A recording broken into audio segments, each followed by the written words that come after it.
ಬೆಂಗಳೂರು ಮಹಾನಗರಿ.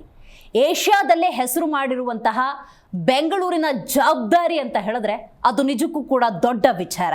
ಆ ಜವಾಬ್ದಾರಿಯನ್ನ ಬಿ ದಯಾನಂದ್ ಅವರು ವಹಿಸಿಕೊಂಡಿದ್ದಾರೆ. ಇವರ ಬಗ್ಗೆ ಹೇಳಬೇಕು ಅಂದರೆ ಮಾತು ಬಹಳ ಮೃದು, ಆದರೆ ನಿರ್ಧಾರಗಳು ಬಹಳ ಕಠಿಣ. ಸ್ವತಃ ಬೆಂಗಳೂರು ನಗರ ಪೊಲೀಸ್ ಆಯುಕ್ತರಾಗಿರುವಂತಹ ಬಿ ದಯಾನಂದ್ ಅವರು ಇವತ್ತು ನಮ್ಮ ಕಾರ್ಯಕ್ರಮದಲ್ಲಿದ್ದಾರೆ. ಸರ್, ಕಾರ್ಯಕ್ರಮಕ್ಕೆ ಸ್ವಾಗತ. ನಿಮಗೆ ಧನ್ಯವಾದ. ಹೇಗಿದ್ದೀರಿ ಸರ್? ಚೆನ್ನಾಗಿದೆ, ಥ್ಯಾಂಕ್ ಯು. ಬೆಂಗಳೂರು ಹೇಗಿದೆ ಸರ್? ಬೆಂಗಳೂರು ಚೆನ್ನಾಗಿದೆ, ವೆದರ್ ಭಾಳ ಪ್ಲೆಸೆಂಟ್ ಆಗಿದೆ ಕಳೆದ ಒಂದು 2-3 ದಿವಸಗಳಿಂದ. So it's a pleasant city, garden city, happening city. So we want to keep it that way. Okay. 24x7 policing ಅಂತ ಹೇಳಿದ್ರೆ ಸರ್, ಇದೊಂದು ಹಾರ್ಡ್ ವರ್ಕು ಹೌದು, ಸ್ಮಾರ್ಟ್ ವರ್ಕು ಹೌದು. ನಿಮ್ಮ ಸವಾಲುಗಳು, ನೀವು ಎದುರಿಸಿದಂತಹ ಸವಾಲುಗಳ ಬಗ್ಗೆ ಹೇಳೋದಾದರೆ ಏನು ಹೇಳ್ತೀರಿ? ಈಗ ನೀವೇ ಹೇಳಿದ್ರಿ, ಬೆಂಗಳೂರು ನಗರ ಏಷ್ಯಾದಲ್ಲಿ ಅತಿ ಪ್ರಮುಖವಾಗಿರ್ತಕ್ಕಂತಹ ನಗರ ಅಂಥೇಳಿ. ಬಟ್ ಬರೀ ಏಷ್ಯಾ ಮಾತ್ರ ಅಲ್ಲ, ಈವನ್ ವಿಶ್ವದಲ್ಲಿಯೇ ಒಂದು ವಿಶ್ವದರ್ಜೆಯ ನಗರ ಅಂತ ನಾವು ಹೇಳ್ಬೋದು. ಅದಕ್ಕೋಸ್ಕರ ಈ ವಿಶ್ವದರ್ಜೆಯ ನಗರಕ್ಕೆ ಒಂದು ವಿಶ್ವದರ್ಜೆಯ ಪೊಲೀಸಿಂಗನ್ನು ಕೊಡ್ತಕ್ಕಂಥದ್ದು ನಮ್ಮ ಪ್ರಮುಖ ಸವಾಲಾಗ್ತದೆ. ಅದು ಸಂಚಾರ ನಿರ್ವಹಣೆ ಇರ್ಬೋದು, ಅಥವಾ ಅಪರಾಧಗಳ ನಿಯಂತ್ರಣ ಇರ್ಬೋದು, ಅಥವಾ ಇಲ್ಲಿರ್ತಕ್ಕಂಥ ಎಲ್ಲ ಪ್ರಜ್ಞಾವಂತ ನಾಗರಿಕರ ಸುರಕ್ಷತೆ ಇರ್ಬೋದು. ಅದೆಲ್ಲವೂ ಕೂಡ ನಮ್ಮ ಪ್ರಮುಖ ಆದ್ಯತೆ ಆಗ್ತದೆ, ಕರ್ತವ್ಯ ಆಗ್ತದೆ ಮತ್ತು ಜವಾಬ್ದಾರಿ ಆಗ್ತದೆ. ಖಂಡಿತವಾಗಿ ಸರ್. ಬೆಂಗಳೂರು ಅಂದಾಗ ನಾವು ನೋಡಿದ್ದೀವಿ, ವಿವಿಧತೆಯಲ್ಲಿ ಏಕತೆ ಅಂತೀವಲ್ಲ, ಎಲ್ಲ ತರಹದ ಜನರು ಕೂಡ ಇದ್ದಾರೆ. ಸೊ ಈ ನಿಟ್ಟಿನಲ್ಲಿ ನಾವು ನೋಡೋದಾದರೆ ಕ್ರೈಮ್ ಆ್ಯಕ್ಟಿವಿಟೀಸು ಕೂಡ ಕೊಂಚ ಜಾಸ್ತಿ ಅಂತಾನೆ ಹೇಳ್ಬೋದು. ಸೊ ಈ ಬೆಂಗಳೂರಿನಲ್ಲಿರುವಂಥ ಕ್ರೈಮ್ ಆ್ಯಕ್ಟಿವಿಟೀಸ್ ಬಗ್ಗೆ, ಪ್ರಮಾಣದ ಬಗ್ಗೆ, ಮತ್ತು ನೀವು ಬಂದ ಮೇಲೆ ಕಡಿಮೆ ಆಗಿರೋದ್ರ ಬಗ್ಗೆ ಏನು ಹೇಳ್ತೀರಿ? ಬೆಂಗಳೂರು ನೀವು ಹೇಳಿದ ಹಾಗೆಯೇ cosmopolitan city. It is not merely ಬರೀ ಕರ್ನಾಟಕ ರಾಜ್ಯದವರು ಅಥವಾ ಹೊರ ರಾಜ್ಯದವರು ಅಂತಲ್ಲ, ಈವನ್ ಹೊರ ದೇಶದವರು ಕೂಡ ಇಲ್ಲಿ ಇದ್ದಾರೆ ಬೇರೆ ಬೇರೆ ಕಾರಣಗಳಿಗೋಸ್ಕರ. ಅದು ಎಂಪ್ಲಾಯ್ಮೆಂಟ್ ಆಪರ್ಚುನಿಟೀಸ್ ಇರ್ಬೋದು, ಅಥವಾ ನಗರದ ಇದರಲ್ಲಿ ಇರ್ಬೋದು, ಕಲೆ ಮತ್ತು ಸಾಹಿತ್ಯ ಇದರಲ್ಲಿರ್ಬೋದು, ಎಲ್ಲ ರೀತಿಯಂತ ಕೂಡ ಎಲ್ಲ ಇದರ ಜನರು ಕೂಡ ಇಲ್ಲಿ ವಾಸವಾಗಿದ್ದಾರೆ. ಅದರಲ್ಲಿ ಮುಖ್ಯವಾಗಿ IT ಅಂತೂ ಭಾಳ ಹೆಸರುವಾಸಿಯಾಗಿದೆ. ಸೊ ಹೀಗಾಗಿ ಇಲ್ಲಿ it is multilingual, multi ethnic, multi national people reside here. So ಇಂಥ ಒಂದು ನಗರದಲ್ಲಿ ಬೇರೆ ಬೇರೆ ರೀತಿಯ ಅಪರಾಧಗಳು ಆಗ್ತಾ ಇರ್ತವೆ. ಜಾಸ್ತಿ ಕಡಿಮೆ ಅಂತಕ್ಕಂಥದ್ದು ಕೇವಲ ಒಂದು ನೋಷನಲ್ ಅಂತ ನಾನು ಭಾವಿಸ್ತೇನೆ. ಯಾಕೆಂತ ಹೇಳಿದ್ರೆ, ಇದು ಅಪರಾಧಗಳ ನಿಯಂತ್ರಣ ಅಥವಾ ಅಪರಾಧಗಳ ಇದೇನಿದೆ ಚಟುವಟಿಕೆಗಳನ್ನು ಪೊಲೀಸರು ಮಾಡ್ತಕ್ಕಂಥದ್ದೇನಿದೆ, ಅದು ಒಂದು ರೀತಿಯಲ್ಲಿ ಶೇವಿಂಗ್ ಮಾಡಿದ ಹಾಗೆ. ಪ್ರತಿ ದಿವಸ ನಾವು ಶೇವಿಂಗ್ ಮಾಡಬೇಕು. ಪ್ರತಿ ದಿವಸ ಶೇವಿಂಗ್ ಮಾಡಿದ್ರೆ ಅದು ಕ್ಲೀನಾಗಿ ಇರ್ತದೆ. ಒಂದು ದಿವಸ ಬಿಟ್ಟರೆ ಸ್ವಲ್ಪ ಬೆಳೆಯುತ್ತೆ, 2 ದಿವಸ ಬಿಟ್ಟರೆ ಇನ್ನೂ ಜಾಸ್ತಿ ಆಗುತ್ತೆ. ಹಾಗೆ ಬಿಟ್ಬಿಟ್ರೆ ಪೂರ್ತಿ ಸೇರ್ಕೊಂಡು ಅದಾದ ನಂತರ ಏನು ಅವೆಲ್ಲ ಸೇರಿಕೊಂಡು ಎಲ್ಲ ಇದಾಗಿ ಆಗ್ತಾ ಹೋಗ್ತವೆ. ಸೊ ಹೀಗಾಗಿ ನಮ್ಮ ಕರ್ತವ್ಯ ಇರತಕ್ಕಂಥದ್ದು ಪ್ರತಿ ದಿವಸ ನಾವು ಅಪರಾಧಗಳನ್ನು ಪತ್ತೆ ಹಚ್ಚತಕ್ಕಂಥದ್ದು, ನಿಯಂತ್ರಣ ಮಾಡ್ತಕ್ಕಂಥದ್ದು ನಮ್ಮ ಜವಾಬ್ದಾರಿ ಆಗ್ತದೆ. ಎಲ್ಲಿವರೆಗೂ ಸಮಾಜ ಇರ್ತದೋ ಅಲ್ಲಿವರೆಗೂ ಅಪರಾಧಗಳು ಇದ್ದೇ ಇರ್ತವೆ. ಬಟ್ ಇದರಲ್ಲಿ ಮುಖ್ಯವಾಗಿ ನಮಗೆ ಬೇಕಾಗಿರ್ತಕ್ಕಂಥದ್ದು ಸಾರ್ವಜನಿಕರು ಅಪರಾಧಗಳನ್ನು ವರದಿ ಮಾಡಬೇಕು ಅಂತಕ್ಕಂಥದ್ದು. Report a crime to prevent crime ಅಂತೇಳಿ ಈಗ ನಾವು ಅಪರಾಧ ತಡೆ ಮಾಸಾಚರಣೆಯನ್ನು ಕೂಡ ಆಚರಣೆ ಮಾಡ್ತಾ ಇದ್ದೀವಿ. ಅದರಲ್ಲಿ ನಾವು ಇದೇ ಥೀಮನ್ನು ಕೊಟ್ಟಿದ್ದೀವಿ, report a crime to prevent crime. ಅಂದರೆ ಅಪರಾಧಗಳ ನಿಯಂತ್ರಣಕ್ಕಾಗಿ ಅಪರಾಧಗಳ ಒಂದು ವರದಿ ಏನಿದೆ ಅದು ಬಹಳ ಪ್ರಮುಖ ಆಗ್ತದೆ ಅಂತೇಳಿ. ಹಾಗೆ ಯಾವಾಗ ನಮಗೆ ಅಪರಾಧಗಳ ವರದಿ ಆಗ್ತವೆ ಆವಾಗ ನಮಗೆ ಅದರ ಒಂದು ನೈಜ ಚಿತ್ರಣ ನಮಗೆ ದೊರಕ್ತದೆ. ಅದು ಸೈಬರ್ ಅಪರಾಧಗಳಿರ್ಬೋದು, ಅಥವಾ ಈ ಚೈನ್ ಸ್ನ್ಯಾಚಿಂಗ್, ಮೊಬೈಲ್ ಸ್ನ್ಯಾಚಿಂಗ್ ಅಂತಕ್ಕಂಥ ಘಟನೆಗಳಿರ್ಬೋದು, ಅಥವಾ ಈ ಪಿಕ್ ಪಾಕೆಟ್ನಂತಹ ಸಣ್ಣ ಘಟನೆಗಳಿರ್ಬೋದು. ಎಲ್ಲವನ್ನು ಕೂಡ ನಾವು ಆದ್ಯತೆ ಮೇರೆಗೆ ಅವುಗಳನ್ನು ನಾವು ಪತ್ತೆ ಹಚ್ಚಲಿಕ್ಕೆ ಪ್ರಯತ್ನ ಮಾಡ್ತೇವೆ. ಯಾಕೆಂದರೆ ಸಣ್ಣ ಅಪರಾಧಗಳನ್ನು ನಾವು ಹಾಗೇ ಬಿಟ್ಟರೆ, ಇದು ಬರೀ ಮೊಬೈಲ್ ಸ್ನ್ಯಾಚಿಂಗ್ ಯಾರೋ ಕಿತ್ಕೊಂಡು ಹೋದ್ರು ಹುಡುಗರು, ಹಾದಿ ಹರಿದವರು, ಅಥವಾ ಈ ಪಿಕ್ ಪಾಕೆಟಿಂಗ್ ಆಗ್ತಾನೆ ಇರ್ತೇವೆ ಅಂತ ನಾವು ಬಿಟ್ಕೊಂಡು ಹೋದರೆ ಅದು ಬೆಳೀತಾ ಹೋಗಿ ದೊಡ್ಡ ಅಪರಾಧಗಳಾಗಲಿಕ್ಕೆ ಸಾಧ್ಯತೆ ಆಗ್ತದೆ. ಸೇಮ್ ಅದೇ ಶೇವಿಂಗ್ ಥರನೇ ಹಾಗೆ ಬಿಟ್ಕೊಂಡು ಹೋಗೋದು ಸರಿಯಲ್ಲ ಅಂಥೇಳಿ ಆ ನಿಟ್ಟಿನಲ್ಲಿ ನಾವು ಎಲ್ಲ ರೀತಿಯ ಅಪರಾಧಗಳಿಗೆ ಆದ್ಯತೆಯನ್ನು ಕೊಡ್ತಾ ಇದ್ದೀವಿ, ಪ್ರಾಮುಖ್ಯತೆಯನ್ನು ಕೊಡ್ತಾ ಇದ್ದೀವಿ. ಬಟ್ ನಮಗೆ ಸಾರ್ವಜನಿಕರಿಂದ ಬೇಕಾಗಿರ್ತಕ್ಕಂಥದ್ದು, please report, come to us, report to us. There are so many other ways of reporting crime to the police. Just 1 call away, ಒಂದು 112ಗೆ ಒಂದು ಕಾಲ್ ಮಾಡಿದ್ರೆ ನಮ್ಮವರೇ ನಿಮ್ಮ ಮನೆ ಬಾಗಿಲಿಗೆ ಬಂದು ಅಥವಾ ಘಟನೆ ಆಗಿರ್ತಕ್ಕಂತಹ ಸ್ಥಳಕ್ಕೆ ಬಂದು ಅಲ್ಲಿಯೇ ನಿಮ್ಮ ಸಮಸ್ಯೆಗಳೇನಿದೆ ಅನ್ನೋದನ್ನು ತಿಳಿದುಕೊಂಡು ಅಲ್ಲಿ ಅದನ್ನು ಪರಿಹರಿಸುವ ಪ್ರಯತ್ನಗಳನ್ನು ಮಾಡ್ತಾರೆ. ಖಂಡಿತ. ನೀವು ಹಲವಾರು ಸಂದರ್ಭಗಳಲ್ಲಿ ಹೇಳಿದ್ದೀರಿ ಸರ್, ಸಮಾಜ ಎಲ್ಲಿವರೆಗಿರುತ್ತೋ ಅಲ್ಲಿವರೆಗೂ ಅಪರಾಧ ಅನ್ನೋದು ಇದ್ದೇ ಇರುತ್ತೆ ಅಂತ ಹೇಳಿ. ಈಗ ನೀವು ಹೇಳಿದ ವಿಚಾರಕ್ಕೆ ಬರುವುದಾದರೆ ರಿಪೋರ್ಟ್ ಮಾಡೋದು ಅಥವಾ ವರದಿ ಮಾಡೋದು ಅಥವಾ ಕಂಪ್ಲೇಂಟ್ ಕೊಡೋದು ಅಂತಲೇ ಅರ್ಥ ಮಾಡ್ಕೊಳ್ಳೋದಾದರೆ, ಸಮಾಜದಲ್ಲಿ 2 ರೀತಿಯ ಜನ ಸಿಗ್ತಾರೆ. ಒಂದು, ರಿಪೋರ್ಟ್ ಮಾಡಬೇಕು, ನ್ಯಾಯ ಸಿಗೋವರೆಗೂ ನಾನು ಬಿಡೋದಿಲ್ಲ ಅಂಥೇಳಿ. ಇನ್ನೊಬ್ಬರು ಮುಜುಗರ, ನಾಚಿಕೆ, ಸನ್ನಿವೇಶಗಳಿಗೆ ಒಳಗಾಗಿ ಅಥವಾ ಯಾರು ಏನಂತಾರೋ ಅನ್ನುವಂತಹ ಭಯದಲ್ಲಿ ರಿಪೋರ್ಟ್ವರೆಗಿರಲಿ, ಅಕ್ಕಪಕ್ಕದವ್ರು ಏನಂತಾರೆ ಅಂಥೇಳಿ ಅಲ್ಲೇ ಮುಚ್ಚಾಕುವಂಥ ಪ್ರಯತ್ನಗಳಾಗ್ತವೆ. ಇದ್ರ ಬಗ್ಗೆ ಏನು ಹೇಳ್ತೀರಿ ಅಂತ? ಅಲ್ಲ, ಮುಜುಗರದ ಪ್ರಶ್ನೆ ಬರೋದಿಲ್ಲ. ಅದರಲ್ಲಿ ಮುಖ್ಯವಾಗಿ ಪ್ರಾಪರ್ಟಿ ಅಫೆನ್ಸಸ್ಸು ಇಂಥವಾದಾಗ, ಅಂದರೆ ಕಳ್ತನ ಅಂಥವಾದಾಗ ಮುಜುಗರ ಬರೋದಿಲ್ಲ. ಮುಜುಗರ ಎಲ್ಲಿ ಬರ್ತದೆ ಅಂತೇಳಿ, ಎಲ್ಲಿ ಅವರ ಒಂದು ಘನತೆಗೆ, ಗೌರವಕ್ಕೆ ಧಕ್ಕೆ ಆಗ್ತಕ್ಕಂಥ ಏನಾದರೂ ಘಟನೆಗಳು ಆಗಿದ್ರಲ್ಲಿ, ವೈಯಕ್ತಿಕ ವಿಷಯಗಳ ಬಗ್ಗೆ ಅಥವಾ ಫ್ಯಾಮಿಲಿ ಡಿಸ್ಪ್ಯೂಟ್ನಲ್ಲಿ ಏನಾದರೂ ಗಲಾಟೆಗಳಾಗಿದ್ದರೆ ಅಥವಾ ಸಮಸ್ಯೆಗಳಾದರೆ, ಕೆಲವು ಸಂದರ್ಭಗಳಲ್ಲಿ ಅದರಲ್ಲಿ ಮುಖ್ಯವಾಗಿ ಮದುವೆ ಆಗಿರ್ತಕ್ಕಂಥ ಇದರಲ್ಲಿ ಪತಿ ಪತ್ನಿಯರ ವಿಷಯಗಳಿದ್ದಾಗ ಅಂಥದ್ರಲ್ಲಿ ಮುಜುಗರ ಇರ್ಬೋದು. ಅಲ್ಲಿ ನಾವು ಹೇಳ್ತಕ್ಕಂಥದ್ದು ಇಷ್ಟೇ, ಅಂತಹ ಸಂದರ್ಭಗಳಲ್ಲಿ ನೀವು ಎಲ್ಲ ವಿಷಯಗಳು ಕೂಡ FIR ಆಗಬೇಕು ಅಥವಾ ಎಲ್ಲ ವಿಷಯಗಳು ಪೊಲೀಸ್ ಠಾಣೆಯಲ್ಲಿ ಇತ್ಯರ್ಥ ಆಗಬೇಕು ಅಂತದ್ದು ಏನಿಲ್ಲ. ಈ ಉದಾಹರಣೆಗೆ husband and wife issue, marital ಇಶ್ಯೂಸ್ಗೆ ಬಂದಾಗ ನಾವು ಈ ಹೆಚ್ಚು ಒತ್ತನ್ನು ಈ ಕೌನ್ಸಿಲಿಂಗಿಗೆ ಕೊಡ್ತಾ ಇದ್ವಿ. ನಮ್ಮಲ್ಲೇ ಒಂದು ಪರಿಹಾರ ಅಂತೇಳಿ ಒಂದು ಆರ್ಗನೈಸೇಷನ್ ಇದೆ, NGO, ಅದು ಕಮಿಷನರ್ ಅದರ ಹೆಡ್ ಆಗಿರ್ತಾರೆ. ಅಲ್ಲಿ ನಾವು ಬೇರೆ ಬೇರೆ ಕೌನ್ಸಿಲರ್ಗಳನ್ನು ಅಪಾಯಿಂಟ್ ಮಾಡ್ಕೊಂಡಿದ್ದೀವಿ. ಇನ್ಫ್ಯಾಕ್ಟ್ ಬೆಂಗಳೂರು ನಗರದ ಎಲ್ಲ ವಿಭಾಗಗಳಲ್ಲಿ 8 ವಿಭಾಗಗಳು ನಮ್ಮಲ್ಲಿದ್ದಾವೆ ಲಾ ಆ್ಯಂಡ್ ಆರ್ಡರ್ನಲ್ಲಿ. ಆ 8 ವಿಭಾಗಗಳಲ್ಲಿ ಒಂದೊಂದು ಮಹಿಳಾ ಪೊಲೀಸ್ ಠಾಣೆಯನ್ನು ತೆಗೆದಿದ್ದೇವೆ. ಆ 8 ಮಹಿಳಾ ಪೊಲೀಸ್ ಠಾಣೆಗಳಲ್ಲಿ 2 ಕೌನ್ಸಿಲರ್ಗಳು ಇರ್ತಾರೆ. ಸೊ ಪ್ರಾರಂಭಿಕ ಹಂತದಲ್ಲಿ ಏನಿದೆ ಅದನ್ನು ಕೌನ್ಸಿಲಿಂಗ್ ಮುಖಾಂತರ ನಾವು ಬಗೆಹರಿಸಲಿಕ್ಕೆ ಪ್ರಯತ್ನಗಳನ್ನು ಮಾಡ್ತೇವೆ. ಒಂದು ವೇಳೆ ಅದು ಕೌನ್ಸಿಲಿಂಗ್ ಬಗೆಹರಿಯದೇ ಇದ್ದ ಸಂದರ್ಭದಲ್ಲಿ ಅದು ಅಪರಾಧ ಪ್ರಕರಣವಾಗಿ ದಾಖಲಾಗತಕ್ಕಂಥ ಒಂದು, ಅಂದರೆ ಪೊಲೀಸರ ಇಂಟರ್ವೆನ್ಷನ್ಗೆ ಅದು ಹೋಗ್ತದೆ. ಸೊ ಹೀಗಾಗಿ ಕೇವಲ ಪೊಲೀಸ್ ಸ್ಟೇಷನ್ಗೆ ಹೋದರೆ ನಾವು ಏನು FIR ಮಾಡಬೇಕಾಗುತ್ತೆ ಅಥವಾ ನಮ್ಮ ಮೇಲೆ ಇದಾಗ್ತದೆ, ನಮ್ಮ ಹೆಸರು ಹೊರಗಡೆ ಬರ್ತದೆ ಅಂತಕ್ಕಂಥ ಒಂದು ತಪ್ಪು ಕಲ್ಪನೆಗಳು ಬೇಡ. ಅವಶ್ಯಕ ಸಂದರ್ಭಗಳಲ್ಲಿ, ಅದರಲ್ಲಿ ಮುಖ್ಯವಾಗಿ ಈ ಸೆಕ್ಷುವಲ್ ಅಫೆನ್ಸಸ್ ಅಥವಾ ಈ ಥರದ್ದು ಏನಿದಾವೆ ಅಂಥ ಸಂದರ್ಭಗಳಲ್ಲಿ ನಾವು ಈ ವಿಕ್ಟಿಮ್ನ ಹೆಸರನ್ನು ಕೂಡ ಗೌಪ್ಯವಾಗಿ ಕಾನೂನಿನಲ್ಲಿ ಅದರಲ್ಲಿ ನಮಗೆ ಇದನ್ನು ಕೊಟ್ಟಿದ್ದಾರೆ. Right sir. ಇನ್ನು ಬಹಳ ಮುಖ್ಯವಾಗಿ ಕೆಲವೊಂದು ಮನಸ್ಥಿತಿಗಳು ಅಂತ ನೋಡೋದಾದರೆ, ಸಮಾಜದಲ್ಲಿ ಜನರು ಒಂದು ಸಲ ಕೂಡ ನಾನು ಪೊಲೀಸ್ ಸ್ಟೇಷನಿಗೆ ಮೆಟ್ಲು ಹತ್ತಿಲ್ಲ, ಎಂಥದ್ದೇ ಸಂದರ್ಭದಲ್ಲಿ ಹೋಗೋದಿಲ್ಲ, ನ್ಯಾಯ ಸಿಗದಿದ್ರೂ ತೊಂದರೆ ಇಲ್ಲ ಅನ್ನುವಂಥ ಮನೋಭಾವ ಅದಕ್ಕೊಂದು ಸ್ಟಿಕ್ ಆನ್ ಆಗಿಬಿಟ್ಟಿರ್ತಾರೆ. ಇದ್ರ ಬಗ್ಗೆ ಏನು ಹೇಳ್ತೀರಿ ಅಂತ? ನಿಜ, ಹಳೆ ಕಾಲದಲ್ಲಿ ಆ ಒಂದು ಮನೋಸ್ಥಿತಿ ಅಥವಾ ಇವನ್ ಗಾದೆ ಮಾತಾಗೇನೆ ಇತ್ತು, ಪೊಲೀಸ್ ಠಾಣೆ ಮೆಟ್ಲು, ಆಸ್ಪತ್ರೆ ಮೆಟ್ಲು, ನ್ಯಾಯಾಲಯದ ಮೆಟ್ಲನ್ನು ಹತ್ತಬಾರ್ದು ಅಂಥೇಳಿ ಆ ರೀತಿಯ ಒಂದು ಭಾವನೆ ಅಥವಾ ಇದೊಂದು ಇತ್ತು. ಬಟ್ ಈಗಿನ ಆಧುನಿಕ ಸಾಮಾಜಿಕ ವ್ಯವಸ್ಥೆಯಲ್ಲಿ ಇವೆಲ್ಲ ಅವಶ್ಯಕ ಅಂಗಸಂಸ್ಥೆಗಳಾಗ್ತವೆ. ಕೇವಲ ಅದು ದೂರ ಇರ್ತಕ್ಕಂಥದ್ರಿಂದ ಯಾವುದೂ ಪ್ರಯೋಜನ ಆಗೋದಿಲ್ಲ. ಆಸ್ಪತ್ರೆಗೆ ಹೋಗಲೇಬೇಕಾಗ್ತದೆ. ಈಗ ಹುಟ್ಟು ಸಾವುಗಳೆಲ್ಲ ಆಸ್ಪತ್ರೆಯಲ್ಲೇ ಆಗ್ತಕ್ಕಂಥದ್ದು. ನ್ಯಾಯಾಲಯಗಳು ಕೂಡ ಅದೇ ರೀತಿಯಲ್ಲಿ ನೀವು ಯಾವುದೇ ಒಂದು ಸಮಸ್ಯೆ ಆದಾಗ ನ್ಯಾಯಾಲಯಕ್ಕೆ ಹೋಗಲೇಬೇಕಾಗ್ತದೆ. ಅದೇ ರೀತಿ ಪೊಲೀಸ್ ಠಾಣೆಯೂ ಕೂಡ.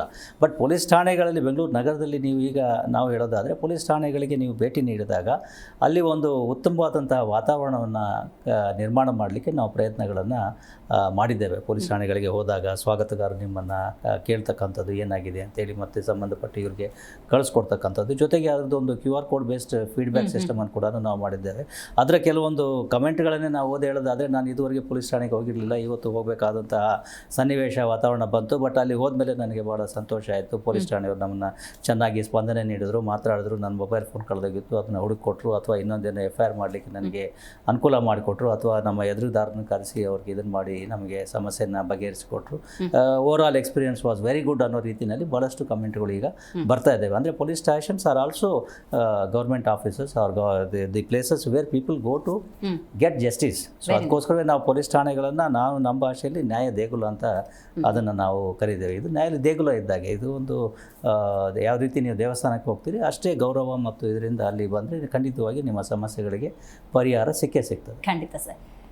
ಒಂದು ಜನರಿಗೆ ಒಂದು ಕುತೂಹಲ ಡೆಫಿನೆಟ್ಲಿ ಇದ್ದೇ ಇರತ್ತೆ, ಹೈ ಪ್ರೊಫೈಲ್ ಕೇಸ್ಗಳನ್ನು ಪೊಲೀಸ್ನವ್ರು ಹೆಂಗೆ ಹ್ಯಾಂಡ್ಲ್ ಮಾಡ್ತಾರೆ ಅಂತ ಹೇಳಿ. ಸ್ವತಃ ನೀವೇ ಇರೋದ್ರಿಂದಾಗಿ ಆ ಕುತೂಹಲದ ಪ್ರಶ್ನೆ ನಿಮಗೆ ಸರಿ. ದೊಡ್ಡ ಪ್ರೊಫೈಲ್ ಕೇಸ್ಗಳು ಬರ್ತವೆ, ಪ್ರಭಾವ ಇರುತ್ತೆ, ಪ್ರೆಷರ್ ಬೀಳ್ಬೋದು ಅಂತ ಸಿಚುವೇಶನ್ ಎಲ್ಲ ನೀವೆಲ್ಲ ಹೇಗೆ ಹ್ಯಾಂಡ್ಲ್ ಮಾಡ್ತೀರಿ? ಈ ಕಾನೂನಿನ ದೃಷ್ಟಿಯಲ್ಲಿ ಯಾವುದು ಹೈ ಪ್ರೊಫೈಲ್ ಇಲ್ಲ, ಯಾವುದು ಲೋ ಪ್ರೊಫೈಲ್ ಇಲ್ಲ. ಕಾನೂನು ಎಲ್ಲರೂ ಕೂಡ ಒಂದೇನೆ. ಯಾವುದೇ ಇದರಲ್ಲಿ ಒಪ್ತಕ್ಕಂಥ ಪ್ರಶ್ನೆ ಅಲ್ಲ. ನೀವು ಪ್ರತ್ಯಕ್ಷಿಸಿ ಪ್ರಾಮಾಣಿಸಿ ನೋಡಿ ಅನ್ನೋ ಹಾಗೆ you verify it. That's how we are functioning. ಕಾನೂನಿನ ದೃಷ್ಟಿಯಲ್ಲಿ ಎಲ್ಲೂ ಕೂಡ ಒಂದೇ ಆಗ್ತದೆ. ಯಾವುದು ಅಪರಾಧ ಅನ್ನೋದಿದೆ ಅದು ಮಾತ್ರ ಇದಾಗ್ತದೆ ಹೊರತದೆ, ಉಳಿದ ಅಂಶಗಳೆಲ್ಲ ಗೌಣ ಆಗ್ತವೆ. ನೀವು ಎಲ್ಲಿಯವರು, ಯಾರು, ಸ್ಥಳೀಯರೇ, ಹೊರಗಿನವರೇ, ಗಂಡಸರೇ, ಹೆಂಗಸರೇ, ಆ ಥರದ ಅಂಶಗಳೆಲ್ಲ ಗೌಣ ಆಗ್ತವೆ. ಕಾನೂನು ಎಲ್ರಿಗೂ ಒಂದನೇ. ಅದನ್ನೇ ಅನುಷ್ಠಾನ ಮಾಡ್ತಕ್ಕಂಥದ್ದು, ಅದನ್ನು ಎತ್ತಿ ಹಿಡಿತಕ್ಕಂಥದ್ದು ನಮ್ಮ ಜವಾಬ್ದಾರಿ ಆಗ್ತದೆ. ಹೈ ಪ್ರೊಫೈಲ್ ಲೋ ಪ್ರೊಫೈಲ್ ಪ್ರಶ್ನೆ ಬರೋದಿಲ್ಲ ಅಂತ ನಾನು ಭಾವಿಸ್ತೇನೆ. Right sir. ಈಗ ಒಂದೊಂದು ಕೇಸ್ಗೆ ಸಂಬಂಧಪಟ್ಟಂತೆ CB ಅವ್ರು ಕೆಲವು ಸಲ ಹ್ಯಾಂಡಲ್ ಮಾಡ್ತಿರ್ತಾರೆ, ಕೆಲವು ಸಲ ED ಅವ್ರು ಹ್ಯಾಂಡಲ್ ಮಾಡ್ತಿರ್ತಾರೆ, ಇಲ್ಲ ಸ್ಟೇಟ್ ಪೊಲೀಸ್ ಹ್ಯಾಂಡಲ್ ಮಾಡ್ತಿರ್ತಾರೆ. ಅಂದರೆ ಏಜೆನ್ಸಿಗಳ ನಡುವಿನ ಸಾಮರಸ್ಯ ಅನ್ನೋದು ಬೇಕಾಗುತ್ತೆ. ಸೊ ಅದು ಹೇಗೆ ಕೋಆರ್ಡಿನೇಟ್ ಮಾಡ್ಕೊಳ್ತೀರಿ ಅಂತ? ಏಜೆನ್ಸಿಗಳ ಮಧ್ಯೆ ಸಾಮರಸ್ಯ ಅತ್ಯುತ್ತಮವಾಗಿದೆ. ಎಲ್ಲ ಏಜೆನ್ಸಿಗಳ ಇದು ಏನು all these agencies are govern by the same set of laws and ultimately ಮೇಲ್ಗಡೆಯಲ್ಲಿ ಕಾನ್ಸ್ಟಿಟ್ಯೂಷನ್ ಇದೆ, ನಮ್ಮ ಸಂವಿಧಾನದ ಅಡಿಯಲ್ಲಿ ಬೇರೆ ಬೇರೆ ಕಾನೂನುಗಳಿದ್ದಾವೆ. ಬೇರೆ ಬೇರೆ ಕಾನೂನುಗಳ ಅನುಷ್ಠಾನಕ್ಕೆ ಬೇರೆ ಬೇರೆ ಏಜೆನ್ಸಿಗಳಿಗೆ ಒಂದು ಪವರ್ಸನ್ನು, ಅಧಿಕಾರವನ್ನು ಕೊಡಲಾಗಿದೆ. ನಾವು ಸ್ಥಳೀಯ ಪೊಲೀಸರಾಗಿ ನಮಗೆ ಎಲ್ಲ ಕಾನೂನುಗಳಲ್ಲಿ ಅವಕಾಶ ಇದ್ದೇ ಇರ್ತದೆ. ಉಳಿದಂಥ ಈ ಸ್ಪೆಷಲೈಸ್ಡ್ ಏಜೆನ್ಸೀಸ್ ಏನಿದೆ, ಅದು CBI ಇರ್ಬೋದು, NIA ಇರ್ಬೋದು, ಅಥವಾ ನೀವು ಹೇಳಿದಾಗೆ ED ಇರ್ಬೋದು, ಅವರು ಸ್ಪೆಷಲೈಸ್ಡ್ ಕಾನೂನುಗಳನ್ನು ಅವರು ಅನುಷ್ಠಾನಕ್ಕೆ ಅವರು ಮಾಡ್ತಾರೆ. ಅವಶ್ಯಕ ಸಂದರ್ಭಗಳಲ್ಲಿ ಅವರು ನಮ್ಮ ಸಹಾಯವನ್ನು ಕೇಳ್ತಾರೆ. ಈವನ್ ಇನ್ಕಮ್ ಟ್ಯಾಕ್ಸ್ ಡಿಪಾರ್ಟ್ಮೆಂಟ್ ಕೂಡ ನಮ್ಮ ಸಹಾಯವನ್ನು ಕೇಳ್ತಾರೆ. ಅದನ್ನು ನಾವು ಸದಾ ಒದಗಿಸ್ತಾ ಇದ್ದೇವೆ. ಸರ್, ಟೆಕ್ನಾಲಜಿ, ತಂತ್ರಜ್ಞಾನ ಅನ್ನೋದು ಮುಂದುವರಿತಾನೆ ಇರುತ್ತೆ. ಮುಂದುವರಿತಾ ಇದ್ದಾಗ ಕ್ರೈಮ್ ರೇಟ್ಗಳು ಸೈಬರ್ ವಿಚಾರಕ್ಕೆ ಬರೋದಾದರೆ ಕೊಂಚ ಹೆಚ್ಚು ಅಂತಲೇ ಹೇಳಬಹುದು. ಸೊ ಏನು ಹೇಳ್ತೀರಿ ಸರ್, ಈ ಸೈಬರ್ ಕ್ರೈಮ್ ಎಷ್ಟರ ಮಟ್ಟಿಗೆ ಜಾಸ್ತಿ ಆಗಿದೆ ಮತ್ತು ನಮ್ಮ ಕರ್ನಾಟಕ ಮತ್ತು ಬೆಂಗಳೂರು ಪೊಲೀಸ್ ಅಂದಾಗ ಎಕ್ಸ್ಪರ್ಟೆನ್ಸಿ ಎಷ್ಟಿದೆ ಅಂತ? ಈ ಸೈಬರ್ ಕ್ರೈಮ್ಗಳಿಗೆ ನಾವು ಬಂದಾಗ that is a major challenge we are facing in the present circumstances. ಕಾರಣ ಇಷ್ಟೇ, ಈ ನಮ್ಮ ದಿನನಿತ್ಯದ ಜೀವನದಲ್ಲಿ ನಾವು ಹೆಚ್ಚು ತಂತ್ರಜ್ಞಾನವನ್ನು ಅವಲಂಬಿಸ್ತಾ ಇದ್ದೇವೆ. It is inevitable also. All our transactions ಏನಿತ್ತು ಅದು ಈಗ ಡಿಜಿಟಲ್ ಟ್ರಾನ್ಸಾಕ್ಷನ್ಗೆ ಮೂವ್ ಆಗ್ತಾ ಇದೆ. ಆಲ್ ಅವರ್ ಎಂಟರ್ಟೈನ್ಮೆಂಟ್ ಏನಿತ್ತು ಅದು ಕೂಡ ಡಿಜಿಟಲ್ ಪ್ಲ್ಯಾಟ್ಫಾರ್ಮ್ಗೆ ಮೂವ್ ಆಗ್ತಾ ಇದೆ. All our this thing whatever earlier we use to do ಎಲ್ಲ ಮೊಬೈಲ್ ಫೋನಲ್ಲೇ ಎಲ್ಲ ಬಂದ್ಬಿಡ್ತಿದೆ. ನ್ಯೂಸ್ ಪೇಪರ್ ಓದೋದ್ರಿಂದ ಹಿಡ್ಕೊಂಡು ನಿಮ್ಮ ಎಂಟರ್ಟೈನ್ಮೆಂಟು, ಸೋಷಿಯಲ್ ಮೀಡಿಯಾ, ಅದು ಇದೆಲ್ಲ ಅದರಲ್ಲೇ ಬಂದಿರೋದ್ರಿಂದ ಈ ಏನು ಅಪರಾಧಿಗಳು ಅಥವಾ ಈ ವಂಚಕರು ಏನಿರ್ತಾರೆ ಅವರು ಅಂತಹ ಒಂದು ಇದನ್ನು ತಮ್ಮ ದುರುದ್ದೇಶಕ್ಕಾಗಿ ಅದನ್ನು ಬಳಸ್ಕೊಂಡ್ರು ಜನರನ್ನು ಮೋಸ ಮಾಡಲಿಕ್ಕೆ ಮತ್ತು ಅವರಿಂದ ಹಣವನ್ನು ವಂಚಿಸಲಿಕ್ಕೆ ಅಥವಾ ಲೂಟಿ ಮಾಡಲಿಕ್ಕೆ ಸದಾಕಾಲ ಅವರು ಇದ್ದೇ ಇರ್ತಾರೆ. ಆದ್ದರಿಂದ ಈಗ ನಾವು ನೋಡ್ತಾ ಇರೋದು ಈ ಕನ್ವೆನ್ಷನಲ್ ಕ್ರೈಮ್ಸ್ ಅಂತ ಏನಿತ್ತು ಮೊದಲು, ಈ ಥೆಫ್ಟು, HPT ಅಥವಾ ಕನ್ನ ಕಳವು, ಮನೆ ಕಳವು ಅಥವಾ ಸರಗಳ್ಳತನಗಳು ಅಂಥವು ಈಗ ಕಡಿಮೆ ಆಗ್ತಾ ಇದ್ದಾವೆ. ಆದರೆ ಈ ವೈಟ್ ಕಾಲರ್ ಕ್ರೈಮ್ಸ್, ಈ ರೀತಿಯ ಏನು economic crimes, financial frauds, cyber crimes, cyber frauds ಅವು ಒಂದು ರೀತಿಯಲ್ಲಿ ಜಾಸ್ತಿ ಆಗ್ತವೆ. These are all bloodless crimes. We are moving from bloody crimes to bloodless crimes ಅಂತ ಸಾಮಾನ್ಯವಾಗಿ ನಾವು ಹೇಳ್ತೇವೆ. ಇದರಲ್ಲಿ ಇದರಲ್ಲಿ ಆದರೆ ಒಂದು ಅಪರಾಧ ಸ್ಥಳ ಇರ್ತದೆ, ಸೀನ್ ಆಫ್ ಕ್ರೈಮ್ ಇರ್ತದೆ. ಅಲ್ಲಿ ಕೆಲವು ಕುರುಗಳನ್ನು ಅವ್ರು ಬಿಟ್ಟಿರ್ತಾರೆ. ಅದರ ಆಧಾರದ ಮೇಲೆ ನಾವು ಅವರನ್ನು ಪತ್ತೆ ಹಚ್ಚಲಿಕ್ಕೆ ನೋಡ್ತೀವಿ. MO ಕ್ರಿಮಿನಲ್ಸ್ ಅಂತ ಅವರನ್ನು ನಾವು ಪಟ್ಟಿ ಮಾಡ್ತೀವಿ. ಅವ್ರ ಹೆಸರು, ಅವ್ರ ಫೋಟೋ ಅವ್ರನ್ನೆಲ್ಲ ಮೇಂಟೈನ್ ಮಾಡಿರ್ತೀವಿ. ಯಾವ ಒಂದು ಕ್ರೈಮ್ ಈಗ ಬಾಗಿಲು ಒಡೆದು ಒಳಗಡೆ ಹೋಗಿ ಮಾಡಿದ್ದಾರೆ ಅಂತ ಹೇಳಿದ್ರೆ ಅದೇ ಪ್ರವೃತ್ತಿಯಲ್ಲಿ ಇರ್ತಕ್ಕಂಥವ್ರು ಕೆಲವರು ಇರ್ತಾರೆ. ಕೆಲವರು ವಿಂಡೋ ಮುಖಾಂತರ ಮಾತ್ರ ಹೋಗಿ ಮಾಡೋರು ಇರ್ತಾರೆ. ಇನ್ನು ಕೆಲವರು ಮನೆ ಮುಂದೆ ನಿಲ್ಲಿಸಿರ್ತಕ್ಕಂಥ ವಾಹನಗಳನ್ನು ಕಳ್ತನ ಮಾಡ್ತಾರೆ. ಕೆಲವರು ಅಂಗಡಿ ಮುಂದೆ ನಿಲ್ಲಿಸಿರ್ತಕ್ಕಂತಹ ವಾಹನಗಳನ್ನು ಕಳ್ತನ ಮಾಡ್ತಾರೆ. ಈ ರೀತಿ ಅವ್ರದ್ದೇ ಆದಂಥ ಒಂದು MO ಅಂತಕ್ಕಂಥದ್ದು ಇರ್ತದೆ. ಬಟ್ ಈ ಸೈಬರ್ ಕ್ರೈಮ್ನಲ್ಲಿ ಅದು ಯಾವುದೂ ಇಲ್ಲ. These are all faceless, bloodless crimes and anonymous crimes, totally anonymous. ನಾನು ಪ್ರಪಂಚದ ಯಾವುದೇ ಒಂದು ಭಾಗದಲ್ಲಿ ಕೂತ್ಕೊಂಡು ಕೂಡ ನಾನು ಸೈಬರ್ ಕ್ರೈಮನ್ನು ಬೇರೆ ಯಾವುದೇ ಭಾಗದಲ್ಲಿ ನಾವು ಮಾಡಲಿಕ್ಕೆ ಅವಕಾಶ ಇದೆ. ಸೊ ಹೀಗಾಗಿ ಅದನ್ನು ಪತ್ತೆ ಹಂಚತಕ್ಕಂಥದ್ದು ನಮಗೆ ಅಷ್ಟೇ ಮಹತ್ತರವಾದಂಥ ಒಂದು ಸವಾಲಾಗ್ತದೆ. ಸೊ ಆ ಸವಾಲನ್ನು ಎದುರಿಸಲಿಕ್ಕೆ ಈಗ ಇತ್ತೀಚಿನ ದಿವಸಗಳಲ್ಲಿ ನಾವು ಕೂಡ ನಮ್ಮ ಪೊಲೀಸ್ ಅಧಿಕಾರಿಗಳಿಗೆ, ಸಿಬ್ಬಂದಿಗಳಿಗೆ ಬೇರೆ ಬೇರೆ ಆಯಾಮಗಳಲ್ಲಿ ಅವರಿಗೆ ತರಬೇತಿಯನ್ನು ಕೊಡ್ತಾ ಇದ್ದೇವೆ. ಅವರಿಗೆ ಬೇಕಾಗಿರ್ತಕ್ಕಂಥ ಆಧುನಿಕ ತಂತ್ರಜ್ಞಾನವನ್ನು, ಆಧುನಿಕ ಸಲಕರಣೆಗಳನ್ನು, ಸಾಧನ ಸಲಕರಣೆಗಳನ್ನು ಅವರಿಗೆ ಕೊಡ್ತಾ ಇದ್ದೇವೆ. ಪ್ರತಿ ವಿಭಾಗದಲ್ಲಿ ಒಂದು ಸೆನ್ ಪೊಲೀಸ್ ಸ್ಟೇಷನನ್ನು ಮಾಡಿದ್ದೇವೆ. ನಗರ ಮಟ್ಟಕ್ಕೆ ಒಂದು main cyber crime police station ಇದೆ. ಬಟ್ ಈಗ ಈ ರೀತಿ ಅಪರಾಧಗಳು ಜಾಸ್ತಿ ಆಗ್ತಾ ಇರೋದ್ರಿಂದ ಮತ್ತು ಜನರಿಗೆ ಸೈಬರ್ ಕ್ರೈಮ್ ಪೊಲೀಸ್ ಸ್ಟೇಷನ್ಗೆ ಹೋಗಿ ಕಂಪ್ಲೇಂಟ್ ಮಾಡೋದು ಕಷ್ಟ ಆಗ್ತದೆ ಅಂಥೇಳಿ ಈಗ ಪ್ರತಿ ಪೊಲೀಸ್ ಠಾಣೆಯಲ್ಲೂ ಕೂಡ ಈ ರೀತಿಯ ಸೈಬರ್ ದೂರುಗಳನ್ನು ನೀವು ಸ್ವೀಕರಿಸಬೇಕು ಅಂತ ಮಾಡಿದ್ದೇವೆ. ಹೀಗಾಗಿ ಸಹಜವಾಗಿ number of cyber crimes is increasing. But again I come to the same point that people should report crimes. ಈ ಕ್ರೈಮ್ಗಳು ರಿಪೋರ್ಟ್ ಆಗಬೇಕು. ಯಾರಿಗೆ ವಂಚನೆ ಆಗಿತ್ತು, ಈಗ ನನಗೆ ಇವತ್ತು ಸೈಬರ್ ವಂಚನೆ ಆಯಿತು, ಮೊಬೈಲ್ ಫೋನಲ್ಲಿ ನಾನು ಯಾವುದೋ ಒಂದು ಇದರಲ್ಲಿ ಯಾರಿಗೋ ಇದನ್ನು ಮಾಡಿ ಅಥವಾ ಯಾರೋ ಒಂದೊಂದು ಹ್ಯಾಕ್ ಮಾಡಿ ಈ ರೀತಿಯ ಕ್ರೈಮ್ ಮಾಡಿದ್ದಾರೆ ಅಂತ ಹೇಳಿದ್ರೆ ಅದನ್ನು ನೀವು ವರದಿ ಮಾಡಿದಾಗ ನಮ್ಗೆ ಗೊತ್ತಾಗ್ತದೆ ಈ ರೀತಿಯ ಒಂದು MO ಇದೆ, ಈ ರೀತಿಯಲ್ಲಿ ಜನರು ಮೋಸ ಮಾಡ್ತಾ ಇದ್ದಾರೆ ಅಥವಾ ಮೋಸ ಹೋಗ್ತಾ ಇದ್ದಾರೆ ಅಂತೇಳಿ. ನಿನ್ನೆ ನಾನು ನೋಡ್ತಾ ಇದ್ದೆ, ಉದಾಹರಣೆಗೆ ಹೇಳೋದಾದರೆ, ನನಗೆ ಇದುವರೆಗೆ ಗೊತ್ತಿರಲಿಲ್ಲ. ಈ ವೆಡ್ಡಿಂಗ್ ಕಾರ್ಡ್ ಏನು ನಮಗೆ ಸೋಷಿಯಲ್ ಮೀಡಿಯಾ, ಮೊಬೈಲ್ ಇದರಲ್ಲಿ ವಾಟ್ಸಾಪಲ್ಲಿ ಬರ್ತವೆ, ಅದರ ಹಿಂದ್ಗಡೆನೇ ಕೆಲವೊಂದು ಲಿಂಕ್ಗಳನ್ನು ಅಳವಡಿಸ್ಕೊಂಡು ಸುಳ್ಳು ಫೇಕ್ ವೆಡ್ಡಿಂಗ್ ಕಾರ್ಡ್ ಇನ್ವಿಟೇಷನ್ಗಳನ್ನು ಕಳಿಸಿ ಅದ್ರ ನೀವು ಲಿಂಕ್ ಏನಾದರೂ ಅದನ್ನು ಕ್ಲಿಕ್ ಮಾಡಿದ್ರೆ ಅದು ನಿಮ್ಮ ಇದರಲ್ಲಿರ್ತಕ್ಕಂಥ ಮೊಬೈಲ್ ಫೋನ್ ಇರ್ತಕ್ಕಂಥ ನಿಮ್ಮ ವೈಯಕ್ತಿಕ ಡಾಟಾವನ್ನು ಅದು ಹ್ಯಾಕ್ ಮಾಡ್ತದೆ ಅಂತಕ್ಕಂಥದ್ದು. ಅಂಥ ಕ್ರೈಮ್ಗಳು ಈಗ ಆಗ್ತದೆ. ಈ ರೀತಿ ಪ್ರತಿ ದಿವಸ ಇವು ಬದಲಾಗ್ತಾನೆ ಹೋಗ್ತಾ ಇದ್ದಾವೆ. ಆದ್ದರಿಂದ ನಾವು ಹೆಚ್ಚು ಜನರಿಗೆ ಇದ್ರ ಬಗ್ಗೆ ಅವೇರ್ನೆಸ್ಸನ್ನು ಮೂಡಿಸಲಿಕ್ಕೆ, ಜಾಗೃತಿಯನ್ನು ಮೂಡಿಸಲಿಕ್ಕೆ, ತಿಳುವಳಿಕೆಯನ್ನು ಕೊಡಲಿಕ್ಕೆ ನಾವು ಪ್ರಯತ್ನಗಳನ್ನು ಮಾಡ್ತಾ ಇದ್ದೇವೆ. ಯಾಕಂದರೆ ಒಂದು ಸಲ ಕ್ರೈಮ್ ಆಯಿತು ಅಥವಾ ಹಣ ಇದು ಆಯಿತು ಅಂತ ಹೇಳಿದ್ರೆ ಪತ್ತೆ ಹಚ್ಚತಕ್ಕಂಥದ್ದು ಅಷ್ಟೇ ಕಷ್ಟ ಆಗ್ತದೆ. ಈಗ 1930 ಅಂತ ನೀವು ಕೇಳ್ಬೋದು, cyber crime helpline number, toll free all India helpline number. ಅದು 1930 ಇಸ್ ನಾಟ್ ಸೋ ಆಕ್ಟಿವ್ ಅಂತಾರಲ್ಲ. ಇಲ್ಲ, ಇಟ್ ಈಸ್ ಆ್ಯಕ್ಟಿವ್. ಅದು ಬೆಂಗಳೂರು ನಗರದಿಂದಲೇ ಪ್ರಾರಂಭ ಆಗಿದ್ದು. ನಂತರದಲ್ಲಿ ಈಗ all over India this 1930 number ಇದೆ. ನೀವು ಯಾವುದೇ ರೀತಿಯ ಸೈಬರ್ ಫ್ರಾಡ್ಗೆ, ವಂಚನೆಗೆ ಒಳಗಾಗದಲ್ಲಿ ಆದಷ್ಟು ಶೀಘ್ರದಲ್ಲಿ ಈ ಅಪಘಾತಗಳಾದಾಗ ನಾವೇನು ಗೋಲ್ಡನ್ ಅವರ್ ಅಂತ ಹೇಳ್ತೇವೆ, ವಿತಿನ್ 1 ಅವರ್ ನೀವು ಈ ಗಾಯವನ್ನು ಆಸ್ಪತ್ರೆಗೆ ಸೇರಿಸಿದ್ರೆ ಅವನ ಉಳಿತಕ್ಕಂಥ ಪ್ರಮಾಣ ಅಥವಾ ಗಾಯದ ಪ್ರಮಾಣ ಕಡಿಮೆ ಆಗ್ತದೆ ಅಂತಕ್ಕಂಥ, ಉಳಿತಾಯ ಪ್ರಮಾಣ ಜಾಸ್ತಿ ಆಗ್ತದೆ, ಗಾಯದ ಪ್ರಮಾಣ ಕಡಿಮೆ ಆಗ್ತದೆ ಅಂತೇಳಿ. ಅದೇ ರೀತಿಯಲ್ಲಿ ಸೈಬರ್ ಕ್ರೈಮಲ್ಲಿ ನೀವು ಬೇಗ ನೀವು 1930ಗೆ ಫೋನ್ ಮಾಡಿ ನೀವು ಮಾಹಿತಿಯನ್ನು ಕೊಟ್ಟರೆ, ಯಾವ ಅಕೌಂಟಿಗೆ ನೀವು ಹಣ ಕಳಿಸಿದ್ದೀರಿ, ಯಾವ ಇದರಿಂದ ಫೋನ್ ಬಂದಿತ್ತು ಅನ್ನೋ ಮಾಹಿತಿಯನ್ನು ಕೊಟ್ಟರೆ ಆ ಬ್ಯಾಕ್ ಎಂಡ್ನಲ್ಲಿ ಆ ಅಕೌಂಟ್ಗಳನ್ನು ಬ್ಲಾಕ್ ಮಾಡಲಿಕ್ಕೆ, ಫ್ರೀಸ್ ಮಾಡಲಿಕ್ಕೆ ನಮಗೆ ಅನುಕೂಲ ಆಗ್ತದೆ ಮತ್ತು ನೀವು ಕಳೆದುಕೊಂಡಿರ್ತಕ್ಕಂಥ ಹಣವನ್ನು ವಾಪಸ್ ಪಡೀಲಿಕ್ಕೆ ಸಾಧ್ಯ ಆಗ್ತದೆ. ಒಂದು ವೇಳೆ ಹಣ ಆ ಅಕೌಂಟ್ಗಳಿಂದ ಮೂವ್ ಆಯ್ತಾ ಹೋಯಿತು ಅಂತ ಹೇಳಿದ್ರೆ ಎಲ್ಲೋ ಒಂದು ಕಡೆ ಅವರು ATMನಲ್ಲಿ ವಿಡ್ರಾ ಮಾಡ್ತಾರೆ ಅಥವಾ ಬೇರೆ ಈ ಕ್ರಿಪ್ಟೋ ಕರೆನ್ಸಿ ಅದು ಇದಕ್ಕೆ ಅವರು ಅದನ್ನು ಕನ್ವರ್ಟ್ ಮಾಡ್ತಾರೆ. ಒಂದ್ಸಲ ಆ ರೀತಿ ಆದರೆ ನಿಮಗೆ ಹೋಗಿರ್ತಕ್ಕಂಥ ಹಣವನ್ನು ವಾಪಸ್ ಪಡೀತಕ್ಕಂಥದ್ದು ಅಷ್ಟೇ ಕ್ಲಿಷ್ಟಕರ ಆಗ್ತದೆ. ಜೊತೆಗೆ ನಮಗೆ ಆ ಪ್ರಕರಣವನ್ನು ತನಿಖೆ ಮಾಡಲಿಕ್ಕೆ ಮತ್ತು ಆರೋಪಿಗಳನ್ನು ಪತ್ತೆ ಹಚ್ಚಲಿಕ್ಕೆ ಕೂಡ ಅಷ್ಟೇ ದೊಡ್ಡ ಸವಾಲಾಗ್ತದೆ. ಅದರಿಂದ ಇಮಿಡಿಯೇಟ್ಲಿ ನೀವು 1930ಗೆ ಇನ್ಫಾರ್ಮೇಷನ್ ಕೊಟ್ಟರೆ ನಮಗೆ ಭಾಳ ಅನುಕೂಲ ಆಗ್ತದೆ. ಆದರೆ ಬಹುಮುಖ್ಯವಾಗಿ ಇದರಲ್ಲಿ ಇರ್ತಕ್ಕಂಥದ್ದು ಈ ರೀತಿಯ ಅಪರಾಧಗಳಿಗೆ ಅಥವಾ ಈ ರೀತಿಯ ವಂಚನೆ ಇದಕ್ಕೆ ಜಾಲಕ್ಕೆ ಸಿಲುಕದೇ ಇರೋದು ಬಹಳ ಒಳ್ಳೆಯದು ಅಂತ ನಾನು ಭಾವಿಸ್ತೇನೆ. ಯಾಕೆಂದರೆ ಸಾಮಾನ್ಯವಾಗಿ ಅವರು ನಿಮ್ಮ ಸೈಕಾಲಜಿ ಮೇಲೆ ವರ್ಕ್ ಮಾಡ್ತಾಯಿದ್ದಾರೆ. Are not very intelligent technical criminals ಅಥವಾ ಟೆಕ್ನಾಲಜಿ ಬಲ್ಲವರಾಗಲಿ ಅಲ್ಲ, ಬಟ್ ಅವ್ರಿಗೆ ಇರ್ತಕ್ಕಂಥದ್ದು ಮಾತಿನ ಕಲೆ.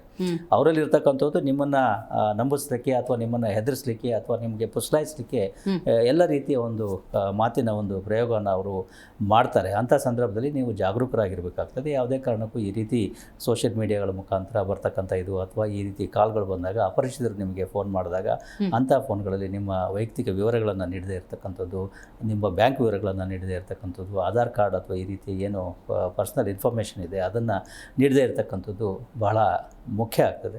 ಆದರೆ ದುರದೃಷ್ಟವಶಾತ್ ನಾವು ನೋಡ್ತಾ ಇರೋದು ಇತ್ತೀಚಿನ ದಿವಸಗಳಲ್ಲಿ ಈ ರೀತಿಯ ಸೈಬರ್ ಕ್ರೈಮ್ಗೆ ಒಳಗಾಗೋರೆಲ್ಲ ಎಜುಕೇಟೆಡ್ ಪೀಪಲೇನೆ. IT-ನಲ್ಲಿ, ಇದರಲ್ಲಿ ಕಾರ್ಪೊರೇಟ್ ಸೆಕ್ಟರ್ನಲ್ಲಿ ಬಹಳ ಉನ್ನತ ಹುದ್ದೆಯಲ್ಲಿರ್ತಕ್ಕಂಥವ್ರು, ಜರ್ನಲಿಸ್ಟ್ಗಳು, ಅಡ್ವೊಕೇಟ್ಗಳು ಅಂಥವರೇ ಇದಕ್ಕೆ ಇದಾಗ್ತದೆ. That's why generally we say these are greed based crimes. ನಿಮ್ಮ ಇದು ಏನು ಆಸೆ ಅಥವಾ ದುರಾಸೆ ಏನಿದೆ ಅದನ್ನು ಅವರು ದುರುಪಯೋಗ ಮಾಡಿಕೊಂಡು ಅಥವಾ ಅದರ ಮೇಲೆ ಕ್ಯಾಪಿಟಲೈಸ್ ಮಾಡಿಕೊಂಡು ನಿಮ್ಮನ್ನು ಮೋಸ ಮಾಡಲಿಕ್ಕೆ ಪ್ರಯತ್ನಗಳನ್ನು ಮಾಡ್ತಾರೆ. ಅದರಿಂದ ನೀವು ವಾಸ್ತವಿಕ ಪ್ರಪಂಚದಲ್ಲಿ ಎಷ್ಟು ಜಾಗರೂಕರಾಗಿರ್ತೀರಾ, ಎಷ್ಟು ವಿವೇಚನೆಯಿಂದ ನಿಮ್ಮ ನಿರ್ಧಾರಗಳನ್ನು ತೆಗೆದುಕೊಳ್ತೀರಾ, ಅಷ್ಟೇ ವಿವೇಚನೆಯಿಂದ ನೀವು ಸೈಬರ್ ಇದನ್ನು ಮಾಡುವಾಗಲೂ ಕೂಡ. ದುರದೃಷ್ಟವಶಾತ್ ನಾವು ಈ ವಾಸ್ತವಿಕ ಪ್ರಪಂಚದಲ್ಲಿದ್ದಾಗ ನಾವು ಎದುರ ಇರ್ತೀವಿ, ನಾವು we can understand the other person better. But ಇಲ್ಲಿ ಅನಾನಿಮಿಟಿ ಇರೋದರಿಂದ ಅನೇಕ ಸಂದರ್ಭಗಳಲ್ಲಿ ಜನರು ಬೇಗ ಬೇರೆಯವರನ್ನು ನಂಬ್ತಾರೆ. ಆ ನಂಬಿಕೆಯಿಂದ ಮೋಸ ಹೋಗ್ತಕ್ಕಂಥ ಸಾಧ್ಯತೆ ಜಾಸ್ತಿ. ಈಗ ಪೊಲೀಸ್ ಇಲಾಖೆಯಲ್ಲೂ ಕೂಡ ರಿಕ್ರೂಟ್ಮೆಂಟ್ ಅಂದಾಗ ಈ ಥರದ ಹ್ಯಾಕರ್ಸು ಅಥವಾ ಡಿಜಿಟಲ್ ಪ್ಲಾಟ್ಫಾರ್ಮನ್ನು ಯೂಸ್ ಮಾಡ್ಕೊಂಡು ಮೋಸ ಮಾಡೋರ ಸಂಖ್ಯೆ ಜಾಸ್ತಿ ಇರೋದ್ರಿಂದಾಗಿ ಸೊ ಆ ಎಕ್ಸ್ಪರ್ಟೆನ್ಸಿ ಇರೋರನ್ನ ತೊಗೊಳ್ತಾ ಇದ್ದಾರೆ. ಯಾವ ಥರ ರಿಕ್ರೂಟ್ಮೆಂಟ್ ಆಗುತ್ತೆ ಸರ್? ರಿಕ್ರೂಟ್ಮೆಂಟ್ ನಮ್ಮದು ಭಾಳ ಪಾರದರ್ಶಕವಾಗಿ, ಭಾಳ ನಿಷ್ಪಕ್ಷಪಾತವಾಗಿ ನಾವು ಮಾಡಿಕೊಂಡು ಬಂದಿದ್ದೇವೆ. 3-4 ಹಂತಗಳಲ್ಲಿ ನಮ್ಮ ರಿಕ್ರೂಟ್ಮೆಂಟ್ ಆಗ್ತದೆ. ಒಂದು ಕಾನ್ಸ್ಟೇಬಲ್ ಮಟ್ಟದಲ್ಲಿ ಒಂದು ರಿಕ್ರೂಟ್ಮೆಂಟ್ ಆಗ್ತದೆ, ಸಬ್ ಇನ್ಸ್ಪೆಕ್ಟರ್ ಮಟ್ಟದಲ್ಲಿ ಒಂದು ರಿಕ್ರೂಟ್ಮೆಂಟ್ ಆಗ್ತದೆ, DSP ಮಟ್ಟದಲ್ಲಿ ಒಂದು ರಿಕ್ರೂಟ್ಮೆಂಟ್ ಇದೆ. ಇಂದು ಕೊನೆಯದಾಗಿ IPS ಮಟ್ಟದಲ್ಲಿ ಕೂಡ, ಅಂದರೆ ಯೂನಿಯನ್ ಪಬ್ಲಿಕ್ ಸರ್ವಿಸ್ ಕಮಿಷನ್ ಮುಖಾಂತರ ಏನು ಎಕ್ಸಾಮ್ ಆಗ್ತದೆ ಅದರಲ್ಲಿ IPS ಪರೀಕ್ಷೆ ಪಾಸ್ ಮಾಡಿ ಬರ್ತಕ್ಕಂಥವ್ರು ಕೂಡ ಇರ್ತಾರೆ. ಈ ಎಲ್ಲ ಹಂತದಲ್ಲಿ ಕೂಡ ರಿಟರ್ನ್ ಎಕ್ಸಾಮಿನೇಷನು, ಫಿಸಿಕಲ್ ಎಕ್ಸಾಮಿನೇಷನ್ನು ಮತ್ತು ಈ ಇಂಟರ್ವ್ಯೂ ಅವೆಲ್ಲ ಇರ್ತವೆ. ಇಂಟರ್ವ್ಯೂ ಈಗ ತೆಗೆದಿದ್ದಾರೆ PC ಮತ್ತು ಸಬ್ ಇನ್ಸ್ಪೆಕ್ಟರ್ ಹುದ್ದೆ ಇದರಲ್ಲಿ. DSP ಮತ್ತು ಇದಕ್ಕೆ IPSನಲ್ಲಿ ಅದು ಕೂಡ ಇರ್ತದೆ. ಅದು ಉತ್ತೀರ್ಣವಾಗಿ ಬರಬೇಕಾಗ್ತದೆ. ಬಟ್ ಇತ್ತೀಚಿನ ವರ್ಷಗಳಲ್ಲಿ ಈ ರೀತಿ ಯಾರು ನಮ್ಮ ಇಲಾಖೆಯನ್ನು ಸೇರ್ತಾ ಇದ್ದಾರೆ ಅವರ educational qualification is generally very very good. Human resource ಏನಿದೆ ಅದು ಭಾಳ ಒಳ್ಳೆಯದು. ಯಾಕೆಂದರೆ ಈ ಕಾನ್ಸ್ಟೇಬಲ್ ಆಗಲಿಕ್ಕೆ ಬರೀ PUC ಪರೀಕ್ಷೆನ ನೀವು ಪಾಸಾಗಿರಬೇಕು. ಬಟ್ ನಮಗೆ ಬರ್ತಕ್ಕಂಥವ್ರು ಭಾಳಷ್ಟು ಜನ ಎಲ್ಲ ಗ್ರ್ಯಾಜುಯೇಟ್ಸು, ಪೋಸ್ಟ್ ಗ್ರ್ಯಾಜುಯೇಟ್ಸು, ಅದರಲ್ಲೂ ಇತ್ತೀಚಿನ ದಿವಸಗಳಲ್ಲಿ ಎಂಜಿನಿಯರ್ಸ್ಗಳು ಬರ್ತಾ ಇದ್ದಾರೆ, ಅಡ್ವೊಕೇಟ್ಸ್ಗಳು ಬರ್ತಾ ಇದ್ದಾರೆ, ಈ MBA ಮಾಡಿದವರು ಬರ್ತಾ ಇದ್ದಾರೆ, MSc ಮಾಡಿದವರು, MTech ಮಾಡಿದವರು, ಅವರು ಕೂಡ ಕಾನ್ಸ್ಟೇಬಲ್ ಮಟ್ಟದಲ್ಲಿ ಅಥವಾ ಸಬ್ ಇನ್ಸ್ಪೆಕ್ಟರ್ ಮಟ್ಟದಲ್ಲಿ ಬರ್ತಾರೆ. ಹೀಗಾಗಿ ಹ್ಯೂಮನ್ ರಿಸೋರ್ಸ್ ಏನಿದೆ ಅದು ಭಾಳ ಮಾನವ ಸಂಪನ್ಮೂಲ ಭಾಳ ಅತ್ಯುತ್ತಮವಾಗಿದೆ. ಅವರನ್ನು ನಾವು ಯಾವ ರೀತಿ ಅವರನ್ನು ತರಬೇತಿ ಮಾಡ್ತೇವೆ, ಯಾವ ರೀತಿ ಅವರಿಗೆ ಇಲಾಖೆ ಇದನ್ನು ಡೂಸ್ ಆ್ಯಂಡ್ ಡೋಂಟ್ಸು ಅಥವಾ SOPs, ಪಾಲಿಸೀಸು, ಗೈಡ್ಲೈನ್ಸು ಯಾವ ರೀತಿ ಅವರನ್ನು ನಾವು ಸಜ್ಜು ಮಾಡ್ತೇವೆ ಅನ್ನೋದರ ಆಧಾರದ ಮೇಲೆ ಅವರು ಯಾವ ರೀತಿಯ ಅಧಿಕಾರಿಗಳಾಗ್ತಾರೆ ಅನ್ನೋದು ನಿರ್ಭರ ಆಗ್ತದೆ.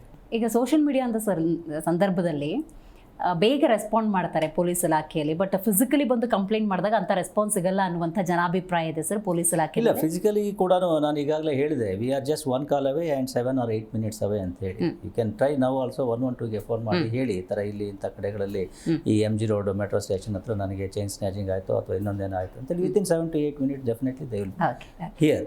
So they come here, they verify this thing, they verify the situation and we are equip them. Bengaluru ನಗರದಲ್ಲಿ ಈಗ ನಮಗೆ 241 ಹೊಯ್ಸಳ ವಾಹನಗಳಿದ್ದಾವೆ.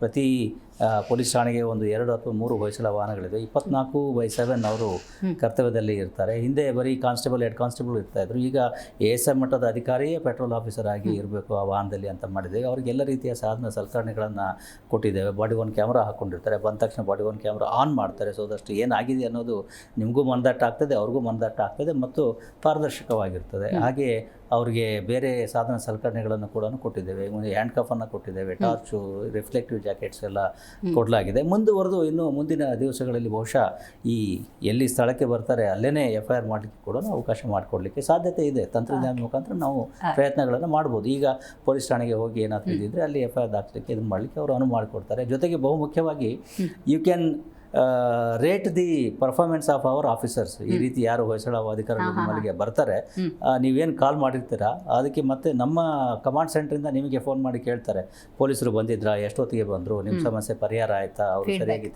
ಫೀಡ್ಬ್ಯಾಕ್ ತೊಗೊಳ್ತಾರೆ. ಮತ್ತು ಅದರಲ್ಲಿ ನೀವು ರೇಟ್ ಕೂಡ ಮಾಡ್ಬೋದು. 1 ರಿಂದ 5. ಈಗ ಉದಾಹರಣೆ ಹೋಟೆಲ್ನಲ್ಲಿ ಅಥವಾ ಒಬ್ಬರು ಓಲಾದಲ್ಲಿ ಯಾವ ರೀತಿ ರೇಟ್ ಮಾಡ್ತೀರಾ ಅದೇ ರೀತಿಯಲ್ಲಿ ಅವರನ್ನು ಕೂಡ ಪೊಲೀಸ್ ಅಧಿಕಾರಿಗಳ ಪರ್ಫಾರ್ಮೆನ್ಸ್ ಕೂಡ ನೀವು ರೇಟ್ ಮಾಡೋದು. ಇದು ಒಳ್ಳೇದಿದ್ದರೆ ಒಳ್ಳೇದು ಅಂತ ಹೇಳ್ಬೋದು, ಅಥವಾ ಏನಾದರೂ ನೆಗೆಟಿವ್ ಇದ್ದರೆ, ಸರಿಯಾಗಿ ಮಾತಾಡಿಸಲಿಲ್ಲ ಅಥವಾ ಅವರು ಭಾಳ ಇದಾಗಿದ್ದರು, ಅರೋಗೆಂಟ್ ಆಗಿದ್ದರು, ರೂಡ್ ಆಗಿದ್ದರು ಅಂದರೆ ಅದನ್ನು ಕೂಡ ನೀವು ಕೊಡ್ಬೋದು. ಯಾರು ಈ ರೀತಿ 1 ಸ್ಟಾರು ಕಡಿಮೆ ಇದು ರೇಟಿಂಗ್ ತೊಗೊಳ್ತಾರೆ ಅವ್ರಿಗೆ ಕರೆಸಿ ನಾವು ಕೌನ್ಸಿಲಿಂಗ್ ಮಾಡ್ತೇವೆ. ಒಂದು ವೇಳೆ ಅವರು ತಿದ್ಕೊಳ್ಳಿಲ್ಲ ಅಥವಾ ಬದಲಾವಣೆ ಆಗಲಿಲ್ಲ ಅಂತ ಹೇಳಿದರೆ ಅವ್ರನ್ನ ತೆಗೆದು ಬೇರೆಯವರನ್ನು ಆ ಜಾಗದಲ್ಲಿ ಹಾಕ್ತೇವೆ. ಸೊ ಈ ರೀತಿ mechanism is put in place, systems are put in place. Right. ಇನ್ನು ಬಿ ದಯಾನಂದ್ ಸರ್ ಬಂದ ನಂತರದ ಸಂದರ್ಭದಲ್ಲಿ ಸ್ಟೇಷನ್ ಸೆಟಲ್ಮೆಂಟ್ಗಳು ಸ್ವಲ್ಪ ಕಮ್ಮಿ ಆಗಿದ್ದಾವೆ ಅನ್ನುವಂಥ ಮಾತಿದೆ ಸರ್, ಏನು ಹೇಳ್ತೀರಿ ಇದರ ಬಗ್ಗೆ? ಪೊಲೀಸ್ ಠಾಣೆಗಳು, ಬೆಂಗಳೂರು ನಗರದ ಪೊಲೀಸ್ಗೆ ಒಂದು ಮಹತ್ತರವಾದಂತಹ ಅಪವಾದ ಅಥವಾ ಇದು ಏನು ಆರೋಪ ಇದ್ದಿದ್ದು, ಈ ಪೊಲೀಸ್ ಠಾಣೆಗಳಲ್ಲಿ ಬರೀ ರಿಯಲ್ ಎಸ್ಟೇಟು ಮತ್ತು ಇದು ಆಗ್ತವೆ, ಅಥವಾ ಬರೀ ಉಳ್ಳವರಿಗೆ ಅಥವಾ ಯಾರು ಹಣವಂತರು ಸ್ಥಿತಿವಂತರು ಇದ್ದಾರೆ ಅವರಿಗೆ ಮಾತ್ರ ಮನೆ ಹಾಕ್ತಾರೆ. ಬೇರೆಯವರಿಗೆ, ಸಾಮಾನ್ಯ ಜನರಿಗೆ, ನೊಂದವರಿಗೆ ಅಥವಾ ಏನು ಸಮಾಜ ಸ್ತರದ ಕೆಳಸ್ತರದವರು ಇದ್ದಾರೆ ಅಂಥವ್ರಿಗೆ ಅಷ್ಟು ಸರಿಯಾಗಿ ರೆಸ್ಪಾಂಡ್ ಮಾಡೋದಿಲ್ಲ ಅಂತೇಳಿ ಇದನ್ನು ನಾವು ಗುರುತಿಸಿ ಅದಕ್ಕೆ ಬೇಕಾಗಿರ್ತಕ್ಕಂತಹ ಪರಿಹಾರೋಪಾಯಗಳನ್ನು ಮಾಡಿದ್ದೇವೆ. ಪೊಲೀಸ್ ಠಾಣೆಗೆ ಯಾರೇ ಬಂದರೂ ಕೂಡ ಅವ್ರದ್ದು ಏನೇ ಸಮಸ್ಯೆ ಇದ್ದರೂ ಕೂಡ, ಈಗ ನೀವೇನು ಹೇಳ್ತಾ ಇದ್ರೆ ಹೈ ಪ್ರೊಫೈಲ್, ಲೋ ಪ್ರೊಫೈಲ್ ಆ ರೀತಿ ಏನು ನೋಡಿದೇನೆ ಯಾರು ನೊಂದವರಿದ್ದಾರೆ ಅವರ ಸಮಸ್ಯೆ ಏನಿದೆ ಅದನ್ನು ಆಲಿಸಿ ಅದನ್ನು ನೀವು ಪರಿಹಾರ ಮಾಡಬೇಕು ಹೊರತಾಗಿ ಈ ರೀತಿ ಪೊಲೀಸ್ ಠಾಣೆಗಳಲ್ಲಿ ನೀವು ಸೆಟಲ್ಮೆಂಟ್ ಮಾಡ್ತಕ್ಕಂಥದ್ದಾಗಲಿ ಅಥವಾ police is not a cash recovery agent. So ಹೀಗಾಗಿ ಈ ರೀತಿ ಹಣಕಾಸಿನ ಡಿಸ್ಪ್ಯೂಟ್ಗಳಿರ್ಬೋದು, ಸಿವಿಲ್ ಡಿಸ್ಪ್ಯೂಟ್ ಇರ್ಬೋದು, ಅದರಲ್ಲಿ ನೀವು ಹಸ್ತಕ್ಷೇಪ ಮಾಡಿಕೊಡೋದು ಅಂತಕ್ಕಂಥ ಒಂದು ಕಠಿಣವಾದಂಥ ಸೂಚನೆಗಳನ್ನು ನೀಡಲಾಗಿದೆ. ಅದರ ಪರಿಪಾಲನೆಯೂ ಕೂಡ ಆಗ್ತದೆ. ದುರದೃಷ್ಟವಶಾತ್ ಅನೇಕ ಸಂದರ್ಭಗಳಲ್ಲಿ ಜನರು ಕೂಡ ಅದನ್ನೇ ಅಪೇಕ್ಷಿಸಿಕೊಂಡು ನಮ್ಮ ಹತ್ರ ಬರ್ತಾರೆ.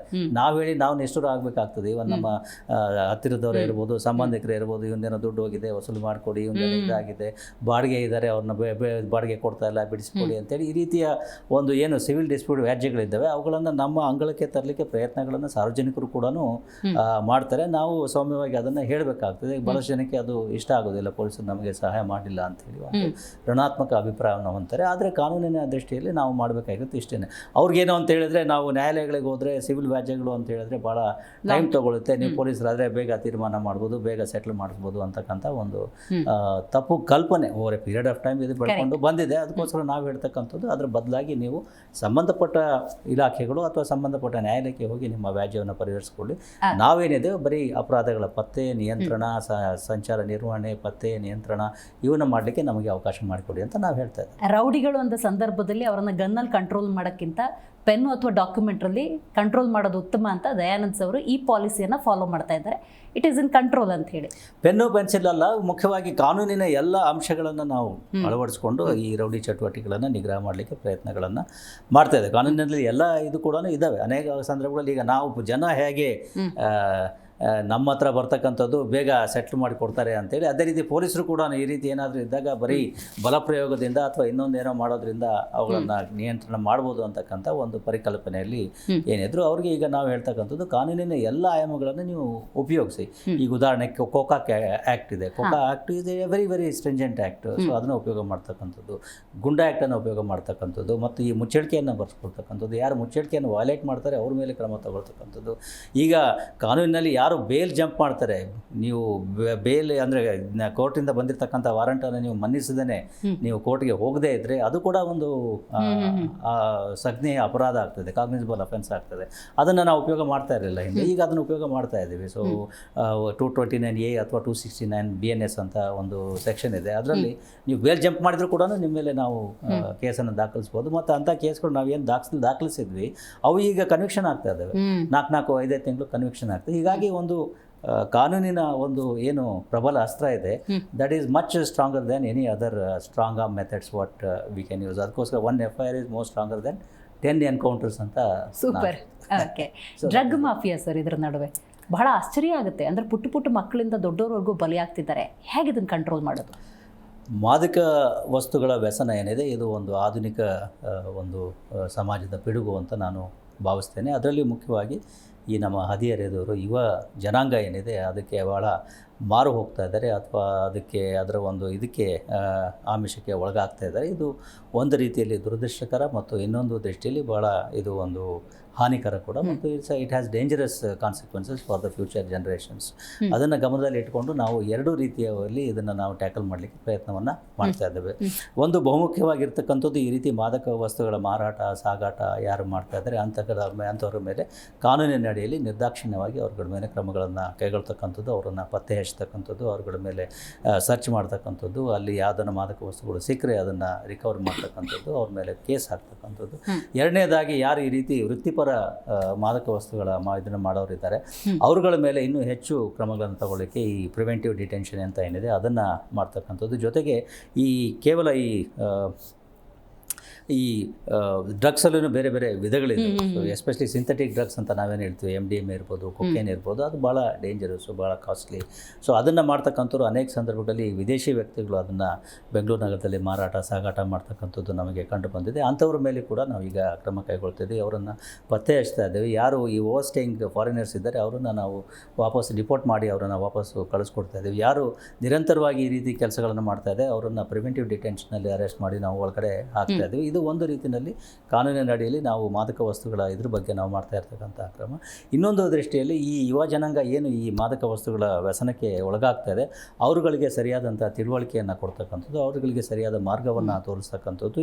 ಈ ಮಾದಕದ ವಸ್ತುಗಳ ವ್ಯಸನದಿಂದ ಆಗ್ತಕ್ಕಂಥ ಹಾನಿಕಾರಕ ಪರಿಣಾಮಗಳೇನು, ನಿಮ್ಮ ಆರೋಗ್ಯದ ಮೇಲೆ ಆಗ್ತಕ್ಕಂಥದ್ದು ಇರ್ಬೋದು, ಅಥವಾ ನಿಮ್ಮ ಭವಿಷ್ಯದ ಮೇಲೆ ಆಗ್ತಕ್ಕಂಥದ್ದು ಇರ್ಬೋದು, ಅಥವಾ ಕಾನೂನಿನ ಅಡಿಯಲ್ಲಿ ನಿಮ್ಮ ಮೇಲೆ ಆಗ್ತಕ್ಕಂಥ ಇದು ಇರ್ಬೋದು, ಅವೆಲ್ಲವನ್ನೂ ಕೂಡ ಅವರಿಗೆ ವಿವರಣೆಯನ್ನು ನೀಡಿ ಅವರನ್ನು ಸರಿದಾರಿಗೆ ತರಲಿಕ್ಕೆ ಕೂಡ ನಾವು ಪ್ರಯತ್ನಗಳನ್ನು ಮಾಡ್ತಾ ಇದ್ದೀವಿ. ಅದಕ್ಕೋಸ್ಕರ ಪೊಲೀಸ್ ಮಾರ್ಷಲ್ ಅಂತ ಒಂದು ಯೋಜನೆಯನ್ನು ನಾವು ಮಾಡಿದ್ದೀವಿ. ಪ್ರತಿ ಶಾಲೆ ಕಾಲೇಜುಗಳಿಗೆ ನಮ್ಮ ಅಧಿಕಾರಿಗಳು ಪ್ರತಿ ತಿಂಗಳು ಭೇಟಿ ಮಾಡ್ತಾ ಇದ್ದಾರೆ, ಅವರುಗಳಿಗೆ ಮಾತಾಡ್ತಾ ಇದ್ದಾರೆ. ಅವರುಗಳು ಈವನ್ ಪೇರೆಂಟ್ ಟೀಚರ್ಸ್ ಮೀಟಿಂಗ್ಗಳಲ್ಲಿ ಮಾತನಾಡ್ತಾ ಇದ್ದಾರೆ. ಯಾಕೆಂದರೆ ಪ್ರತಿಯೊಬ್ಬ ಪೇರೆಂಟಿಗೂ ಕೂಡ ನನ್ನ ಮಗ ಅಥವಾ ನನ್ನ ಮಗಳು ಒಳ್ಳೆಯವಳು ಅಂತಕ್ಕಂಥ ಒಂದು ಭಾವನೆ ಇರ್ತದೆ. ಬಟ್ ಶಾಲೆ ಕಾಲೇಜುಗಳ ವಾತಾವರಣವೇ ಬೇರೆ ಇರ್ತದೆ. ಸೊ ಅದಕ್ಕೋಸ್ಕರ ಅವರನ್ನು ಕರೆಸಿ ಅವ್ರಿಗೂ ತಿಳುವಳಿಕೆಯನ್ನು ಕೊಡ್ತಕ್ಕಂಥದ್ದು, ಮತ್ತು ಈ ಅರ್ಲಿ ವಾರ್ನಿಂಗ್ ಸಿಂಪ್ಟಮ್ಸ್ ಏನಿದ್ದಾವೆ ಅದನ್ನು ತಿಳ್ಕೊಳ್ತಕ್ಕಂಥದ್ದನ್ನ ಅವ್ರಿಗೆ ಸೂಚಿಸ್ತಾ ಇದ್ವಿ. ಏನಾದರೂ ಮಗು ವಿಡ್ರಾ ಆಗ್ತಾ ಇದ್ದರೆ, ಸೋಷಿಯಲಿ ಆಗದೇ ಇದ್ದರೆ, ಮನೆಯಲ್ಲಿ ಹಣಕಾಸು ಸಣ್ಣ ಪುಟ್ಟ ಹಣ ಏನಾದರೂ ಮಿಸ್ ಆಗ್ತಾಯಿದ್ರೆ ಅಂಥದ್ದನ್ನು ನೀವು ಗಮನಿಸಿ ಸ್ವಲ್ಪ ನಿಮ್ಮ ಇದ್ರ ಬಗ್ಗೆ ಮಕ್ಕಳ ಬಗ್ಗೆ ತಿಳ್ಕೊಳ್ಳಿ ಅಂತೇಳಿ ಪೇರೆಂಟ್ ಟೀಚರ್ ಮೀಟಿಂಗಲ್ಲಿ ಹೋಗ್ತಾ ಇದ್ದೀವಿ. ಈಗ ಹಾಸ್ಟೆಲ್ಗಳು ಕೂಡ ನಾವು ಭೇಟಿ ಮಾಡ್ತಾ ಇದ್ದೀವಿ. ಹಾಸ್ಟೆಲ್ಗಳಿಗೆ ಹೋಗಿ ಒಂದು ಅನೌಪಚಾರಿಕ ರೀತಿಯಲ್ಲಿ ಅವ್ರ ಜೊತೆ ಕೂತ್ಕೊಂಡು ಊಟ ಮಾಡಿಕೊಂಡು ತಿಂಡಿ ತಿನ್ಕೊಂಡು ಅವ್ರಿಗೆ ಈ ರೀತಿಯ ವಿಷಯಗಳ ಬಗ್ಗೆ ಅವರ ಗಮನವನ್ನು ಸೆಳೆದು ಅವರ ಅಭಿಪ್ರಾಯಗಳೇನಿದ್ದಾವೆ, ಅವರ ಭಾವನೆಗಳೇನಿದ್ದಾವೆ, ಅವರು ಯಾಕೆ ಈ ರೀತಿ ಮಾದಕ ವಸ್ತುಗಳು ಇದಕ್ಕೆ ಒಳಗಾಗ್ತಾ ಇದ್ದಾರೆ, ಅವರು ಯಾವ ರೀತಿ ಇದನ್ನು ಪರಿಭಾವಿಸ್ತಾರೆ ಅನ್ನೋದ್ರ ಬಗ್ಗೆ ತಿಳ್ಕೊಂಡು ಅದನ್ನು ಕೌಂಟರ್ ಮಾಡಲಿಕ್ಕೆ ನಾವು ಪ್ರಯತ್ನಗಳನ್ನು ಮಾಡ್ತಾ ಇದ್ದೀವಿ. It is perception management. Right. ಇನ್ನು ಲೈವ್ ಬ್ಯಾಂಡ್ ಸರ್, ಅದು ಕ್ಲೋಸ್ ಮಾಡೋದು ಚಾಲೆಂಜಿಂಗ್ ಆಗಿತ್ತಾ, ಹೇಗಾಗಿತ್ತು? ಲೈವ್ ಬ್ಯಾಂಡ್ ಕ್ಲೋಸ್ ಆಗಿದೆಯಲ್ಲ? ಅಲ್ಲ, it was a too challenging ಅಂತ? It was not a challenge, it is once a decision. ಅಂದರೆ ಒಂದು ತೀರ್ಮಾನವನ್ನು ಹೇಳಿದರೆ ಅದು ಆಟೋಮೆಟಿಕಲಿ ಕಾನೂನಿನ ಅಡಿಯಲ್ಲಿ ನಾವು ಅದನ್ನು ಮಾಡಿದ್ದೇವೆ. Right right right. ಬ್ಯಾಂಡ್ಗಳಿರ್ಬೋದು, ಕ್ಲಬ್ಗಳಿರ್ಬೋದು, ಅಥವಾ ಈ ಥರದ್ದು ಏನಿದ್ದಾವೆ ಯಾವ ವ್ಯಸನಗಳು ಅಂದರೆ ಈ ಅನೈತಿಕ ಅಕ್ರಮ ಚಟುವಟಿಕೆಗಳು, ಸಮಾಜಘಾತುಕ ಚಟುವಟಿಕೆಗಳಿಂದ ಎಲ್ಲವೂ ಮೇಲೆ ಕಡಿವಾಣ ಮಾಡಲಿಕ್ಕೆ ನಾವು ಪ್ರಯತ್ನಗಳನ್ನು ಮಾಡ್ತಾ ಇದ್ದೇವೆ. ಅದು ಹೆಚ್ಚು ನಾವು ಸಫಲ ಕೂಡ ಆಗಿದ್ದೇವೆ. ಹೀಗಾಗಿ ಈ ರೋಡಿ ಚಟುವಟಿಕೆಗಳು ಅವು ಕೂಡ ಆಟೋಮೆಟಿಕ್ ಆಗಿ ಕಡಿಮೆ. ಯಾಕೆಂದರೆ ಇದು ಒಂದು ರೀತಿಯ ವಿಷಯ ವರ್ತುಲ, ಒಂದು ವಿಷಯ ವರ್ತುಲ, ಒಂದು ಯಾವುದು ಲೈವ್ ಬ್ಯಾಂಡ್ ಇರ್ಬೋದು ಅಥವಾ ಇನ್ನೊಂದೇನೋ ಈ ವೇಶ್ಯವಾಟಿಕೆ ಅವು ನಡೀತಾ ಇದ್ದರೆ ಅಲ್ಲಿ ಒಂದು ವಿಷಯ ವರ್ತುಲದ ರೀತಿಯಲ್ಲಿ ಒಂದು it's cesspool of corruption and crime and all starts breeding there. ಅದನ್ನು ನಿಯಂತ್ರಣ ಮಾಡಲಿಕ್ಕೆ ನಾವು ಎಲ್ಲ ಕ್ರಮಗಳನ್ನು ಕೈಗೊಂಡಿದ್ದೇವೆ. Towing sir, towing as a matter of policy government has stopped it or abolished it, not abolished but stopped it as a matter of policy. But from the point of traffic management, it is an essential and required activity. ಅದಕ್ಕೋಸ್ಕರ ಅದರ ಏನು ಅದರಲ್ಲಿ ಇರ್ತಕ್ಕಂಥ ಲೋಪಗಳಿತ್ತು ಅಥವಾ ಯಾವ ಕಾರಣಕ್ಕಾಗಿ ಅದರಿಂದ ಒಂದು ಸಂಚಾರ ಇಲಾಖೆಗೆ ಕೆಟ್ಟ ಹೆಸರು ಬಂತು ಅನ್ನೋದನ್ನು ಗಮನಿಸಿ ಅದರಲ್ಲಿ ಕೆಲವೊಂದು ಮಾರ್ಪಾಡುಗಳನ್ನು ಮಾಡಿ ಮತ್ತೆ ಟೋಯಿಂಗನ್ನು ಮಾಡಲಿಕ್ಕೆ ನಾವು ಪ್ರಯತ್ನಗಳನ್ನು ಮಾಡ್ತಾ ಇದ್ದೀವಿ. But it's a policy decision with the government has to take. Okay, ಬೇರೆ ದೇಶಗಳ ಪ್ರಜೆಗಳ ಹಾವಳಿ ಸರ್, ಇದ್ರ ಬಗ್ಗೆ ಹೆಂಗೆ ಕಂಟ್ರೋಲ್ ಇಚ್ಚಾರ? ಈಗಾಗಲೇ ಹೇಳಿದೆ, ವಿದೇಶಿ ಪ್ರಜೆಗಳು ಪ್ರಮುಖವಾಗಿ ನಮಗೆ ಸಮಸ್ಯೆಗಳಾಗ್ತಾ ಇರ್ತಕ್ಕಂಥದ್ದು ಎರಡು ವಿಷಯದಲ್ಲಿ. ಒಂದು ಈ ಮಾದಕ ವಸ್ತುಗಳ ಸಾಗಾಟ, ಮಾರಾಟ, ಅದರಲ್ಲೂ ಈ ಸಿಂಥೆಟಿಕ್ ಡ್ರಗ್ಸ್ ಏನಿದ್ದಾವೆ ಅದನ್ನು ಇದನ್ನು ಮಾಡ್ತಕ್ಕಂಥದ್ದು ನಮಗೆ ಕಂಡು ಬರ್ತದೆ. ಎರಡನೇದು ಧರ್ಮ ಪ್ರಚಾರಕ್ಕೆ ಬರ್ತಾರಲ್ಲ ಸರ್, ಧರ್ಮ ಪ್ರಚಾರಕ್ಕೆ ಅಂತ ಬರ್ತಾರೆ. ಆಧಾರ್ ಕಾರ್ಡ್ ಇಲ್ಲ, ಧರ್ಮ ಪ್ರಚಾರಕ್ಕೆ ಅದು ಅದರದೇ ಆದಂಥ ಒಂದು ವಿಧಿವಿಧಾನಗಳು ಇದ್ದಾವೆ. ಯಾಕೆಂದರೆ ಅದರಲ್ಲಿ ಆ ವೀಸಾವನ್ನು ತೆಗೆದುಕೊಂಡು ಅವರು ಬರಬೇಕಾಗ್ತದೆ. ಬರೀ ಟೂರಿಸ್ಟ್ ವೀಸಾದಲ್ಲಿ ಅಥವಾ ಬಿಸ್ನೆಸ್ ವೀಸಾದಲ್ಲಿ ಬಂದು ಧರ್ಮ ಪ್ರಚಾರವನ್ನು ಮಾಡಿ ಲಾಂಗ್ ಟರ್ಮಲ್ಲಿ ಇರ್ತಾರೆ. ಇಲ್ಲಿ ಆಧಾರ್ ಕಾರ್ಡ್ ಇರುತ್ತೆ, ಯಾವುದು ಇಲ್ಲಿದ ಆಧಾರ್ ಅದು ಬೇರೆ. ಅದು ಆಧಾರ್ ಕಾರ್ಡು ಅದೆಲ್ಲ ಡೂಪ್ಲಿಕೇಟ್ ರೆಕಾರ್ಡ್ಸ್ ಏನಿದ್ರೆ ಅದು ಕೂಡ ಕಾನೂನಿನಡಿಯಲ್ಲಿ ಅಪರಾಧವೇ ಆಗ್ತದೆ. ಅಂಥವ್ರನ್ನ ಪತ್ತೆ ಹಚ್ಚಿ ನಾವು ಕ್ರಮ ಕೈಗೊಳ್ಳಲಿಕ್ಕೆ ಅವಕಾಶ ಇದೆ. ಬಟ್ ಇನ್ನೊಂದು ಮುಖ್ಯವಾಗಿರ್ತಕ್ಕಂಥದ್ದು ಈ ಸೈಬರ್ ವಂಚನೆಗಳಲ್ಲೂ ಕೂಡ ಸಾಕಷ್ಟು ವಿದೇಶಿಯರು ಭಾಗವಹಿಸ್ತಕ್ಕಂಥದ್ದು ಕಂಡು ಬರ್ತದೆ. ಅವರನ್ನು ಕೂಡ ಪತ್ತೆ ಹಚ್ಚಲಿಕ್ಕೆ ಪ್ರಯತ್ನಗಳನ್ನು ಮಾಡ್ತಾ ಇದ್ದೇವೆ. ಹ್ಯೂಮನ್ ಟ್ರಾಫಿಕಿಂಗಲ್ಲಿ ಅನೇಕರು ಇನ್ವಾಲ್ವ್ ಆಗ್ತಾ ಇದ್ದಾರೆ, ಫಾರಿನರ್ಸು. ಅದನ್ನು ಕೂಡ ನಾವು ನಿಯಂತ್ರಣ ಮಾಡಲಿಕ್ಕೆ ಪ್ರಯತ್ನ ಮಾಡ್ತಾ ಇದ್ದೇವೆ. ಅತಿ ಹೆಚ್ಚು ಕಾಲ ಆಡಳಿತ ನಡೆಸುವ ಅಧಿಕಾರಿಗಳಲ್ಲಿ ನೀವು ಕೂಡ ಒಬ್ಬರಾಗಿದ್ದೀರಿ ಸರ್. ಹೆಂಗೆ ಅನ್ನಿಸ್ತಾ ಇದೆ ಈಗ ಬೆಂಗಳೂರು ನಗರದ ಜವಾಬ್ದಾರಿ ತಗೊಳ್ಳುವ ಸಂದರ್ಭದಲ್ಲಿ? ಇಲ್ಲ, 30 ವರ್ಷ ನನಗೆ ಈಗ ಸರ್ವಿಸ್ ಆಗಿದೆ ಡಿಪಾರ್ಟ್ಮೆಂಟಲ್ಲಿ. ಎಲ್ಲ ರೀತಿಯ ಒಂದು ಇದರಲ್ಲಿ ಕೆಲಸವನ್ನು ಮಾಡಿದ್ದೇವೆ. ಪೊಲೀಸ್ ಇಲಾಖೆ ಇದ್ರ ಬಗ್ಗೆ ಮುಖ್ಯವಾಗಿ ಹೇಳೋದಾಯಿತು ಅಂತ ಹೇಳಿದ್ರೆ, compare to other departments we deal with human beings. ನಾವು ಜನರೊಡನೆ ಸೇರಿ ಜನರ ಭಾವನೆಗಳನ್ನು ಅರ್ಥ ಮಾಡಿಕೊಂಡು ಅವರ ಜೊತೆಯಲ್ಲಿ ನಾವು ಕೆಲಸ ಮಾಡಬೇಕು. ನಮ್ಮ ಅಧೀನ ಸಿಬ್ಬಂದಿಗಳಾದರೂ ಕೂಡ ಜನರೇನೆ. ಪಬ್ಲಿಕ್ ಯಾರು ನಮ್ಮ ಹತ್ರ ಬರ್ತಾರೆ ಏನಾದರೂ ತೊಂದರೆ ಮಾಡಿಕೊಂಡು ಅಥವಾ ತಮಾಷೆಗೆ ನಾನು ಹೇಳಿದ ಪೊಲೀಸ್ ಹತ್ರ ಬರಬೇಕಾದ್ರೆ ಇಲ್ಲ ಹೊಡೆದು ಬರಬೇಕು, ಇಲ್ಲ ಹೊಡೆಸ್ಕೊಂಡು ಬರಬೇಕು ಅಂತೇಳಿ. ಸೊ ಅಂಥವ್ರು ಕೂಡ ನಾವು ಯಾರು ಹೊಡೆಸ್ಕೊಂಡು ಬರ್ತಾರೆ ಅವ್ರ ಜೊತೆ ನಾವು ಸೌಮ್ಯವಾಗಿರಬೇಕಾಗ್ತದೆ. ಯಾರು ಹೊಡೆದಿರ್ತಾರೆ ಅವ್ರ ಮೇಲೆ ನಾವು ಕಠೋರವಾಗಿರಬೇಕಾಗ್ತದೆ. ಅದಕ್ಕೆ ಹೇಳೋದು ಸಾಧುಗೆ ಸಾಧು ಮಾಧುರಂಗೆ ಮಾದಿರನ್ ವಾದಿಪ ಕಲೆಗೆ ಕಲಿಯುಗ ವಿಪರೀತನ ಅಂತೇಳಿ. ಸೊ ಆ ರೀತಿಯಲ್ಲಿ ನಾವು ಜನರ ಜೊತೆಯಲ್ಲಿ ಜನರ ಒಂದು ಇದರನ್ನು ಅರ್ಥಕೊಂಡು ನಾವು ಕೆಲಸವನ್ನು ಮಾಡಬೇಕಾಗ್ತದೆ. That is our main this thing also. And public also ಯಾಕೆ ಪೊಲೀಸರಿಗೆ ಇದನ್ನು ಮಾಡ್ತಾರೆ ಅಂತ ಹೇಳಿದ್ರೆ, ವಿ ಪ್ರೊವೈಡ್ ಇನ್ಸ್ಟೆಂಟ್ ಜಸ್ಟಿಸ್. ಯಾರು ನೊಂದವರು ಬರ್ತಾರೆ ನಾವು ತ್ವರಿತವಾಗಿ ಅವರಿಗೆ ಒಂದು ಸಮಾಧಾನವನ್ನು, ಒಂದು ಸಾಂತ್ವನವನ್ನು, ಜೊತೆಗೆ ಪರಿಹಾರವನ್ನು ಕೊಡಲಿಕ್ಕೆ ಅವಕಾಶ ಆಗ್ತದೆ. ಬೇರೆ ಇಲಾಖೆಗಳ ರೀತಿಯಲ್ಲಿ ಪೆನ್ನು, ಪೇಪರು, ಫೈಲುಗಳನ್ನು ಇಟ್ಕೊಂಡು ಇದು ಫೈಲ್ ಮೂವ್ಮೆಂಟ್ ಆಗ್ತಾ ಇದ್ದರೆ ಅವರು ಕೂಡ ultimately larger public interest is there, but it takes lot of time. ನಮ್ಮಲ್ಲಿ ತ್ವರಿತವಾಗಿ ಮಾಡಲಿಕ್ಕೆ ಅವಕಾಶ ಇದೆ. That gives you immense satisfaction also. Okay, ಇಷ್ಟೆಲ್ಲ ಮಾಡಿದ್ರು ಸರ್, ಟೀಕೆಗಳು ಬರ್ತವೆ. ಆ ಟೀಕೆಗಳನ್ನು ಹೆಂಗೆ ಸ್ವೀಕಾರ ಮಾಡ್ತೀರಿ ಅಂತ? These are all part and parcel of the whole this thing. ಒಂದು ದೃಷ್ಟಿಯಲ್ಲಿ ಹೇಳೋದಾದರೆ ಪ್ರಮುಖವಾಗಿ ವೃತ್ತಿಪರತೆಯನ್ನು ನೀವು ಬೆಳೆಸ್ಕೊಂಡಿದ್ರೆ, ವೃತ್ತಿಪರ ಅಧಿಕಾರಿಗಳಿದ್ದರೆ, ಮತ್ತು ಯಾವುದೇ ಒಂದು ಅಜೆಂಡಾಗಳಿಲ್ಲದೆ ಇದ್ದರೆ, ಯಾವುದೇ ಆಸೆ ಆಮಿಷಗಳು ಅಥವಾ ಅಜೆಂಡಗಳು ಇಲ್ಲದೇ ಇದ್ದರೆ, once if you maintain your conscience clear, ಅಂದರೆ ನಿಮ್ಮ ಆತ್ಮಸಾಕ್ಷಿಯನ್ನು ನೀವು ಸರಿಯಾಗಿ ಇಟ್ಕೊಂಡಿದ್ರೆ, ಆತ್ಮಸಾಕ್ಷಿಗೆ ಅನುಗುಣವಾಗಿ ನೀವು ಕೆಲಸ ಕಾರ್ಯಗಳನ್ನು ಮಾಡ್ತಾ ಇದ್ದರೆ, ಈ ರೀತಿಯ ಟೀಕೆ ಟಿಪ್ಪಣಿಗಳಿಗೆ ಅಷ್ಟು ಇದು ಬೆಲೆ ಬರೋದಿಲ್ಲ. ಮನೆಯವ್ರಿಗೆ ಹೇಗೆ ಸಮಯ ಕೊಡ್ತೀರಿ ಸರ್?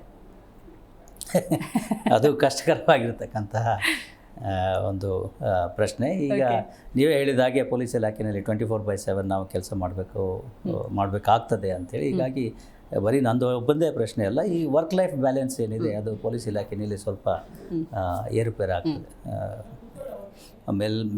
ಮೇಲೆ ಇರ್ತಕ್ಕಂಥ ಮೇಲ್ದರ್ಜೆ ಅಧಿಕಾರಿಗಳಲ್ಲಿ ಅಷ್ಟೇ ಅಲ್ಲದೆ ಈವನ್ ಠಾಣಾ ಮಟ್ಟದಲ್ಲಿರ್ತಕ್ಕಂಥ ಕಾನ್ಸ್ಟೇಬಲ್ ಇರ್ಬೋದು, ಸಿಬ್ಬಂದಿಗಳಿರ್ಬೋದು, ಅವರು ಕೂಡ ವರ್ಕ್ ಲೈಫ್ ಬ್ಯಾಲೆನ್ಸಲ್ಲಿ, ಅಂದರೆ ಕೆಲಸ ಮತ್ತು ಈ ಕುಟುಂಬ ಅವುಗಳ ಒಂದು ಬ್ಯಾಲೆನ್ಸನ್ನು ಮಾಡ್ತಕ್ಕಂಥದ್ದು. ಅದರಲ್ಲಿಯೂ ಮುಖ್ಯವಾಗಿ ಇತ್ತೀಚೆಗೆ ನಾವು ಹೆಚ್ಚು ಸಂಖ್ಯೆಯಲ್ಲಿ ಮಹಿಳೆಯರು ಇಲಾಖೆಯನ್ನು ಸೇರಬೇಕು ಅಂತ ಒಂದು ಭಾವನೆಯನ್ನು ಅಥವಾ ಧೋರಣೆಯನ್ನು ಹೊಂದಿದೆ. ಅವರು ಬಂದಾಗ ಇನ್ನೂ ಹೆಚ್ಚು ಒತ್ತಡ ಅವರ ಮೇಲೆ ಬೀಳ್ತದೆ. ಇದನ್ನು ಒಂದು ದೃಷ್ಟಿಯಿಂದ ಹೇಳೋದಾದರೆ ಇಲಾಖೆ ಇದನ್ನು ಗಮನಿಸಿದೆ, ಗುರುತಿಸಿದೆ. ಇದಕ್ಕೆ ಪರಿಹಾರಗಳನ್ನು ಕೂಡ ನಾವು ಮಾಡಲಿಕ್ಕೆ ನಾವು ಪ್ರಯತ್ನಗಳನ್ನು ಮಾಡ್ತಾ ಇದ್ದೇವೆ.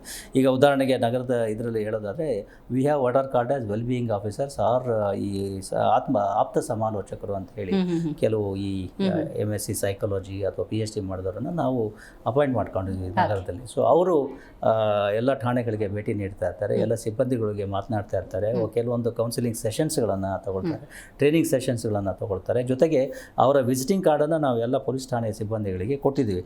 ಯಾರಿಗಾದರೂ ಏನಾದರೂ ಕಾರಣದಿಂದ ಒಂದು ರೀತಿ ಡಿಪ್ರೆಷನ್ ಆಯಿತು, ಬೇಜಾರಾಯಿತು, ಮನಸ್ಸಿಗೆ ಖಿನ್ನತೆ ಉಂಟಾಗಿದೆ ಅಥವಾ ಮನೆಯಲ್ಲಿ ಏನೋ ಸಾವಾಗಿದೆ, ಅದರಿಂದಾಗಿ ಹೊರಗಡೆ ಬರಲಿಕ್ಕೆ ಆಗ್ತಾ ಇಲ್ಲ, ಅಥವಾ ಫ್ಯಾಮಿಲಿ ಪ್ರಾಬ್ಲಮ್ಸ್ ಇದ್ದಾವೆ, ಕೌಟುಂಬಿಕ ಕಲಹಗಳಿದ್ದಾವೆ, ಅಂಥ ಸಂದರ್ಭಗಳಲ್ಲಿ ಏನಾದರೂ ಇದ್ದರೆ ಅವರು ಆಪ್ತ ಸಮಾಲೋಚಕರೇನಿದ್ದಾರೆ ಅಥವಾ ಕೌನ್ಸಿಲರ್ಸ್ ಏನಿದ್ದಾರೆ ಅವರನ್ನು ನೇರವಾಗಿ ಸಂಪರ್ಕ ಮಾಡ್ಬೋದು. ಅವರ ಇದರ ಐಡೆಂಟಿಟಿಯನ್ನು ಇದನ್ನು ಕಾನ್ಫಿಡೆನ್ಷಿಯಲ್ ಇಡಲಾಗ್ತದೆ. ಈವನ್ ಅವರ ಪೊಲೀಸ್ ಠಾಣೆ ಇನ್ಸ್ಪೆಕ್ಟರ್ ಕೂಡ ಅದರ ಗಮನವನ್ನು ಕೊಡೋದಿಲ್ಲ. ಸೊ ಅದಾದ ನಂತರ ಅವ್ರಿಗೆ ಏನಾದರೂ ಕೌನ್ಸಿಲಿಂಗ್ ಸೆಷನ್ ಬೇಕಾದರೆ ಕೌನ್ಸಿಲಿಂಗ್ ಮಾಡ್ತಾರೆ, ಏನಾದರೂ ಇದು ಬೇಕಾದರೆ ಟ್ರೀಟ್ಮೆಂಟ್ ಬೇಕಾದರೆ ಟ್ರೀಟ್ಮೆಂಟ್ಗೆ ಅವಕಾಶ ಮಾಡಿ ಕೊಡ್ತೇವೆ. ಸೊ ಹೀಗಾಗಿ ಅದನ್ನು ಖಂಡಿತವಾಗಿಯೂ ಎಲ್ಲ ದೃಷ್ಟಿಯಿಂದ ನಾವು ಅದನ್ನು ಗಮನಿಸಿದ್ದೇವೆ ಮತ್ತು ಅದರಿಂದ ಪರಿಹಾರವನ್ನು ಮಾಡಲಿಕ್ಕೆ ಪ್ರಯತ್ನಗಳು ಆಗ್ತಾ ಇದೆ. ಬಟ್ ಆದರೂ ಕೂಡ ನೀವು ಹೇಳಿದಾಗೆ work pressure is definitely there in on the department. Okay, ಕಡೆ ಪ್ರಶ್ನೆ ಸರ್, ಪೊಲೀಸ್ ಅಂದರೆ ಭಯ ಇರಬೇಕಾ, ವಿಶ್ವಾಸ ಬರಬೇಕಾ ಜನಕ್ಕೆ?